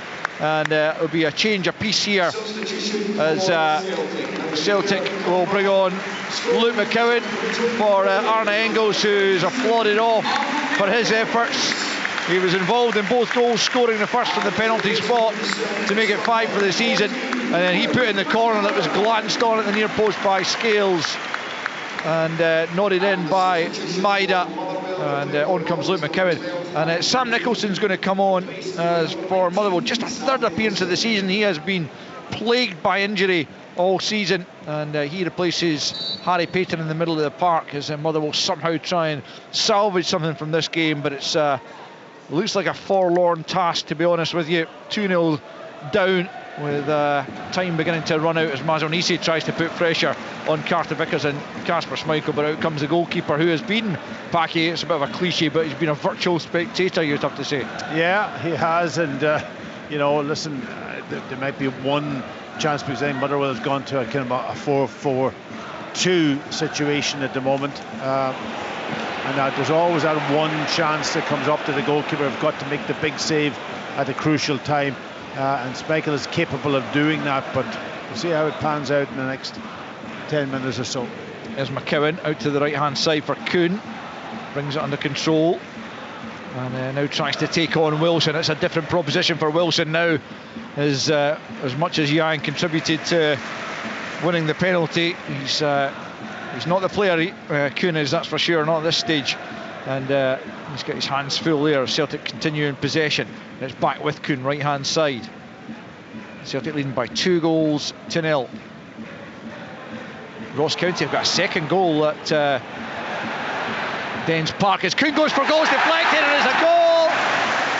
Big deflection, but Nicholas Kuhn will take the credit, and he moves back in front of Dyson Maida in that goal scoring race at the top of the Celtic charts. It's 13 for the season for Nicholas Kuhn, who tried his luck from about 25 yards. Big deflection on its way through, fooled Aston Oxborough. It's Celtic 3, Motherwell 0. Yeah, listen, at the deflection, obviously you're right, to save the goalkeeper, but Kuhn picking up a completely different position than Yang picks up on the inside, gets the ball, space is there for him to exploit. He takes on the shot, and the goalkeeper thinks it's probably going into his near post, and that's why he probably couldn't get across to make the save, and just that deflection's goalkeeper's worst nightmare. When there's a deflection, you've got to make the movement to make the save, and then suddenly the ball deflects the opposite way and your body is going one way and you can't get back, but Kuhn, we did say, can he make an impact when he comes on? The fans will be wondering how he was. He's obviously hit the team with style again and gets his goal, which is a big confidence booster for any player when he come off the bench and you end up getting on the score sheet. Yeah, Celtic 3, Motherwell 0. Nicholas Kuhn's 6th league goal and his 13th all told. That's his 75 minutes in, and Celtic now cruising to victory. They have been by far and away the dominant side in this game. It has effectively been one-sided. Motherwell rarely able to get up the park. They did have that big chance at 1-0 down, which, if that goes in, I guess it could be a different game, Packy, but as we said in the first period, on the balance of play, the scoreline doesn't flatter Celtic. No, it's amazing though, you know, obviously Motherwell make the change to go to a 4-4-2, opens up a bit of space in the middle of the pitch, and that's where the goal comes from, in that area where the space was and couldn't picking it up. So you try to be more offensive, but then, you know, you get done by just opening up that midfield area. Ross County, as I think I was trying to say at one stage, they have gone 2-0 up at Dens Park. It was Josh Nisbet who got the goal. It's a big scoreline for them, particularly with Hearts losing earlier, St Johnstone losing at the moment, as Celtic come forward looking for a fourth goal, and Alex Bailly about to come on for the closing just over 10 minutes of this match. Kasper Schmeichel where his goal to get a rare touch and just knock it short to Liam Scales, who plays it back the way to Carter Vickers. And out to Tony Ralston, Alistair Johnson, I remember, still not in the match day squad. They'll be equally keen to get him back for the trip to Ibrox, where he made his debut. What was that, a couple of years back now, as Kuhn battles down the right hand side, picked up though by Mazwanisi. Now Stamatopoulos. It's Halliday who's had his pocket picked there by the hard working Ralston, who's crossed in the left midfield position at the moment. Just drops his shoulder to get away from Nicholson and then gets it back to Taylor. And Tony Ralston's work ethic there applauded by the home fans. Packy, he is second choice fullback, but as I've said on more than one occasion, I've never seen him let Celtic down. No, and listen, he's a homegrown talent. That's the key. Also, you know, it didn't cost him any money, and he does a decent job when he goes in there, and when he's called upon, and that's important for Celtic too, that he can rely on players like that. It's always good to see homegrown talent do a good job. Yeah, here's the left-hand side. It's Hatate now just inside the penalty, forced out of it. It's picked up by McCowan. McCowan back to Hatate, who's going to go for goals. Well blocked there by Casey. Scales picks up on a loose ball though, just outside the box. Rolls it looking for Maida. Maida will cut it back. Oxford is in the way to ensure that didn't get across his goal, or else it might have been a tap in here. Greg Taylor's going to be the man replaced by Alex Baye for the final stages of this one. And Motherwell also going to make a double change here as Celtic Park stands and applauds Greg Taylor. Yeah, and I'm glad of that, because he's the one player at times when every time there's a discussion about where should he strengthen, is it the left back position, you know, and he does such a great job. He's all over the pitch at the moment, and he's been given that license to be in there. Sometimes he gets caught out defensively because he's in such positions where he can never get back in, but he's got that. Liam Scales now playing against Scales today, never put a foot wrong, and he's got that reliable force behind him. So Greg Taylor deserves that round of applause going off the pitch. And the Motherwell changes involve Jair, Tavares and Stephen O'Donnell coming on for Mazwanisi and the highly impressive Caleta.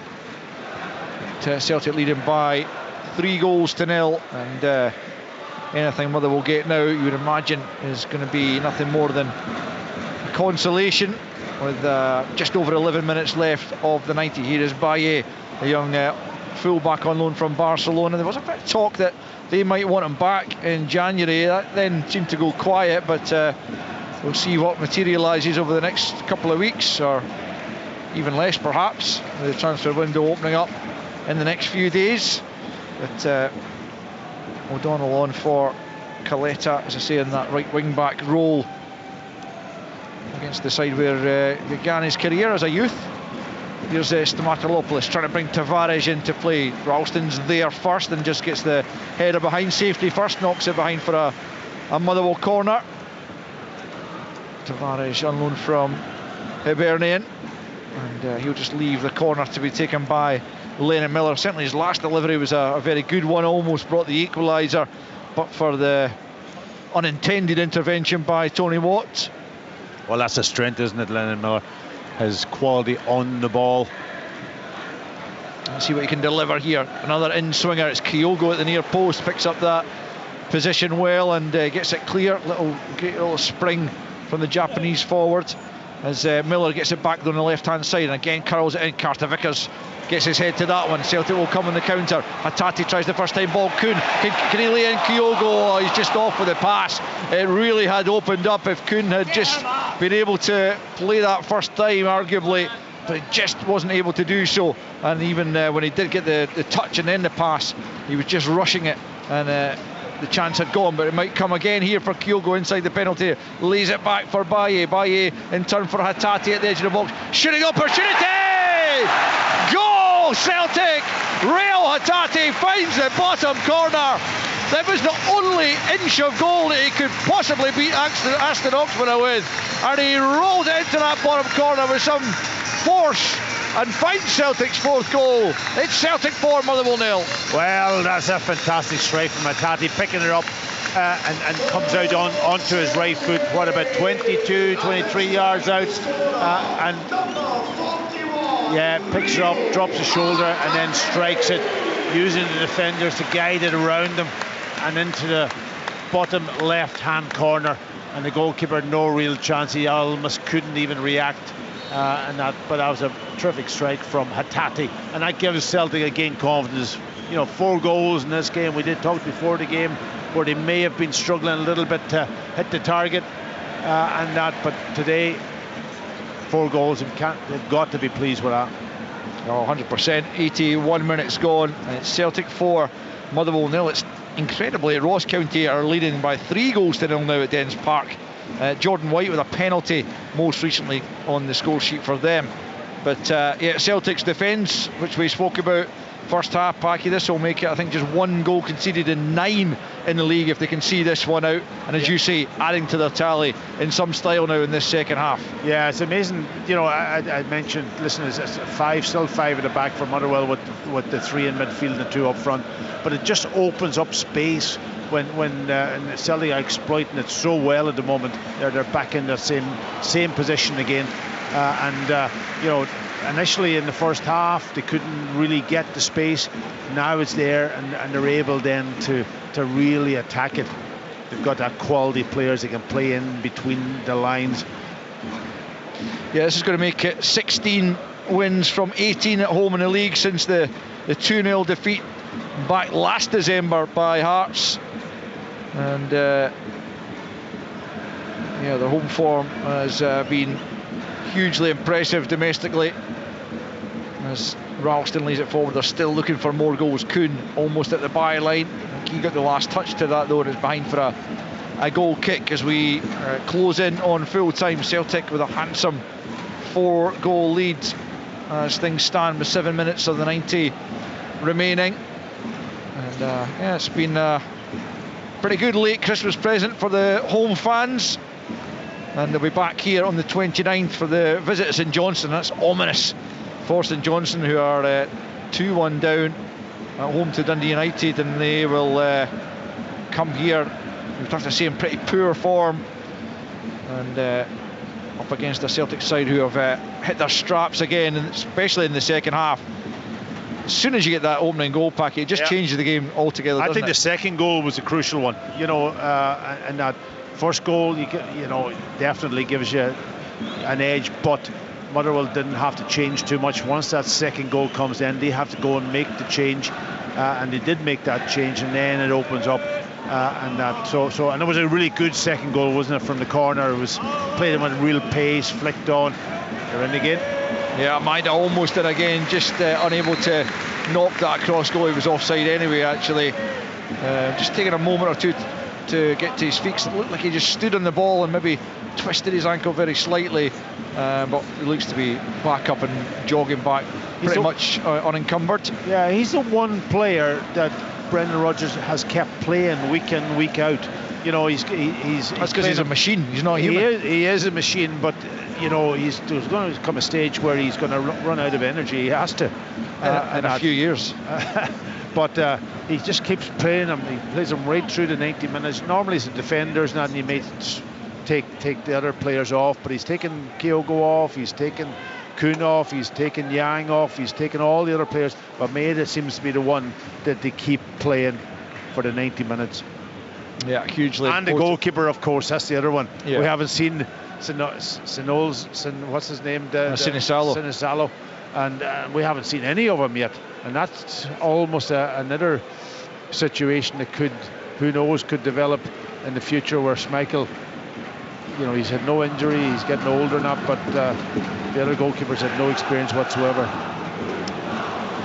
Celtic looking for a 5th goal, but not this time, as Kilmarnock get a 3rd, and as Cameron has got their latest goal. So it's Kilmarnock 3, Aberdeen 0, same scoreline for Ross County against Dundee, and 2-1 Dundee United lead at McDermott Park against St Johnstone. Celtic 4, Motherwell 0 in the last few minutes of this one, and it has been a comfortable victory really, albeit they had to wait for that opening first goal, which they eventually got from the penalty spot in first half stoppage time. But since then, the second half has been a procession towards the Motherwell goal, and a further 3 goals have come Celtic's way, and in some style actually as well. Yeah, I just wonder whether Stuart Kettle will look back in the game and say, well, could I have changed it a little bit quicker? I know that change has opened up things for Celtic a little bit, but just to try it out. Once you're stuck in a pattern of play, it's very hard then to change and get out of it, and that, especially when they were doing so well. But just to change it, just to see could they get the two up front and start with that, and make sure that when the players have got energy in them. Here's McCowan inside the penalty area, plays it square. Kyogo having to just stretch behind him, and Wilson able to get it cleared. Tavares, can he get onto it before Carter Vickers? No.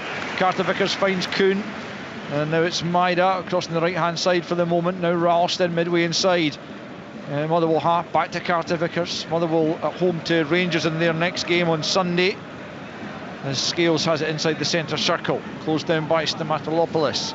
Is it square again for Carter Vickers, the fourth official down there, Lloyd Wilson, preparing to show us how much added on time there'll be. There haven't been too many stoppages in this second half as Ralston gets into the box. Kyogo with a neat flick at the near post, but turned behind by Oxborough, making sure that didn't squeeze in to give Celtic a fifth goal that they were craving there. But Kyogo with a delicate flick at the near post just couldn't get it past the keeper. 4-0 still. First time I've seen Andy Ralston getting forward, overlapping Kuhn, and obviously confidence that he knows that Kuhn can pick him out, and he played a great ball into his path. First time in from Anthony Ralston, that run from Kyogo across the near post with sharpness and forcing save. McCowan's corner, left-footed, near post is met by Stamatopoulos, and out of the penalty area it goes. Celtic will retrieve it through Ralston, and now it's McCowan once more. McCowan uses Ralston on that overlap once more, and he fires it near post. Oh, and a glancing header there from Liam Scales, who was still in at the near post area from the earlier set piece, and he glances it not too far off target, but unfortunately for him it was just wide of the post, and it remains Celtic 4, Motherwell 0. Two in a row from Ralston, exact same again, overlapping, and a good ball in, this time with a little bit more height. And that man Scales, who's had a terrific game, I've got to say, not under a lot of pressure defensively, but everything he's done on the ball has been terrific. And then of course part of the second goal when he flicks it on, and that time nearly getting his own goal. Here's O'Donnell at the other end trying to get the ball into the Celtic penalty. Scales knocks it away. It's going to be offside though, and a free kick to Celtic. Just going back to Scales, Packy, do you think is that for you the first choice central defensive pairing? Well, I think Brendan Rodgers almost said it now, and you know, in his team talk after the Rangers game when he took Trusty off at half-time. I thought he was injured. Listen, Trusty's did okay, he's got up to speed, but he's almost said that Liam Scales is moving the ball better on that left-hand side. And listen, he's never been questioned. He got away with it, maybe the penalty a little bit, because I think it was a bad ball from Carter Vickers, put him under unbelievable pressure.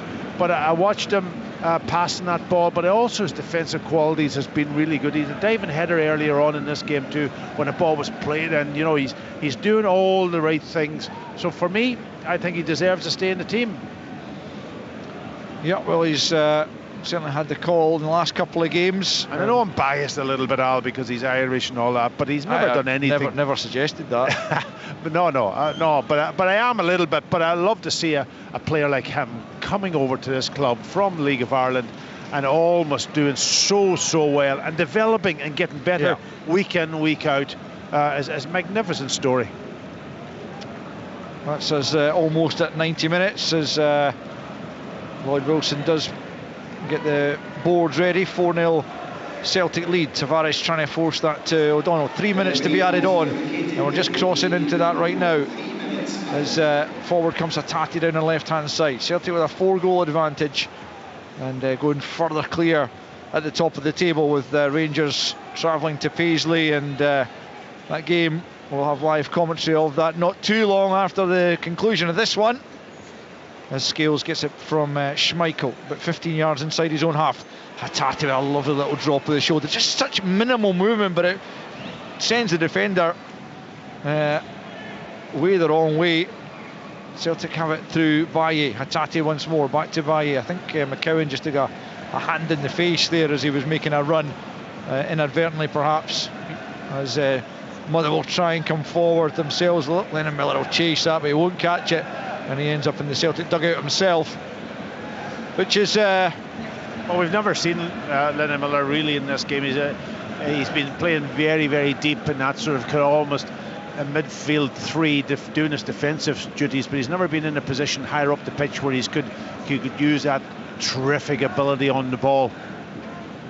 Kilmarnock have scored a fourth at home to Aberdeen. It's quite the result there. 4-0 in stoppage time. Bruce Anderson has added to equal the scoreline here, and we are deep into stoppage time with Celtic leading by those 4-0. It's Hatate for Baye midway inside the Motherwell half. Celtic still coming forward. It's McGregor.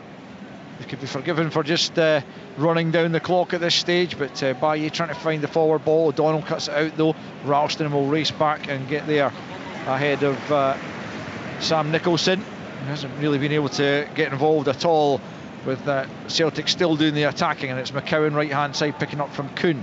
Back the way he goes to McGregor, but 22 yards from goal, in towards the back post. O'Donnell just sees it behind. It'll be a goal kick, and it will remain Celtic 4, Motherwell 0.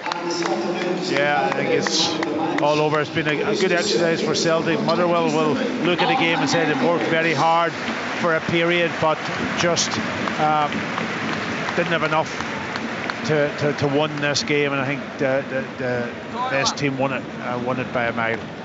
Yeah, Celtic's unbeaten run against Motherwell extend to 33, of which they've won 28. You have to go back to December 2015 when Louis Moult scored a double here to the last Motherwell victory, and although they came away the last couple of visits with a 1-each draw, that hasn't ever really looked on the cards here. As Celtic come forward looking to extend their lead further. Kyogo with a lovely touch for Kuhn. Hatate checks back inside. Hatate, can he find a second goal of the afternoon? Kyogo with the overhead kick in the end after Hatate's shot was semi-blocked, and that's gone wide. But I just wonder if Hatate had hit that first time, Packy, it would have been a wonderful goal to end a wonderful move. Yeah, he should have, and that's the full-time whistle. A beautiful move to finish the game. Yeah, terrific stuff from Celtic at times, especially in the second half, once they got really into the flow, once they got the opening goal, which came on the stroke of half-time from the penalty spot. Arne Engels scoring from the spot after Yang was clipped by Aston Oxborough. And into the second half, well, there was a scare at that the Celtic defensive end before they scored any further goals, as Marvin Coletta got his head to a Lennon Miller corner, but even though it looked net bound, Tony Watt, who was inadvertently in the way, diverted it over the top, and Celtic's lead was maintained. And then they went on to add to it in some style. Arne Engels' corner from the left hand side was met at the near post by Liam Scales, and there was Dyson Maida at the back post to finish the job, heading over the line to make it 2-0. But 16 minutes to play. Nicholas Kuhn on as a substitute, tried his luck from distance, might well have troubled Aston Oxborough, but the deflection made sure that it went past the Motherwell keeper and into the back of the net. And then Reo Hatate, another substitute, on to add to the score sheet. He got a strike in from the edge of the box, an unerring effort into the bottom corner past Oxborough's outstretched left glove, and there was a late flurry there. Kyogo had an effort saved as well, but Celtic running out comfortable winners in the end. Finishes at Celtic Park. Celtic 4, Motherwell 0.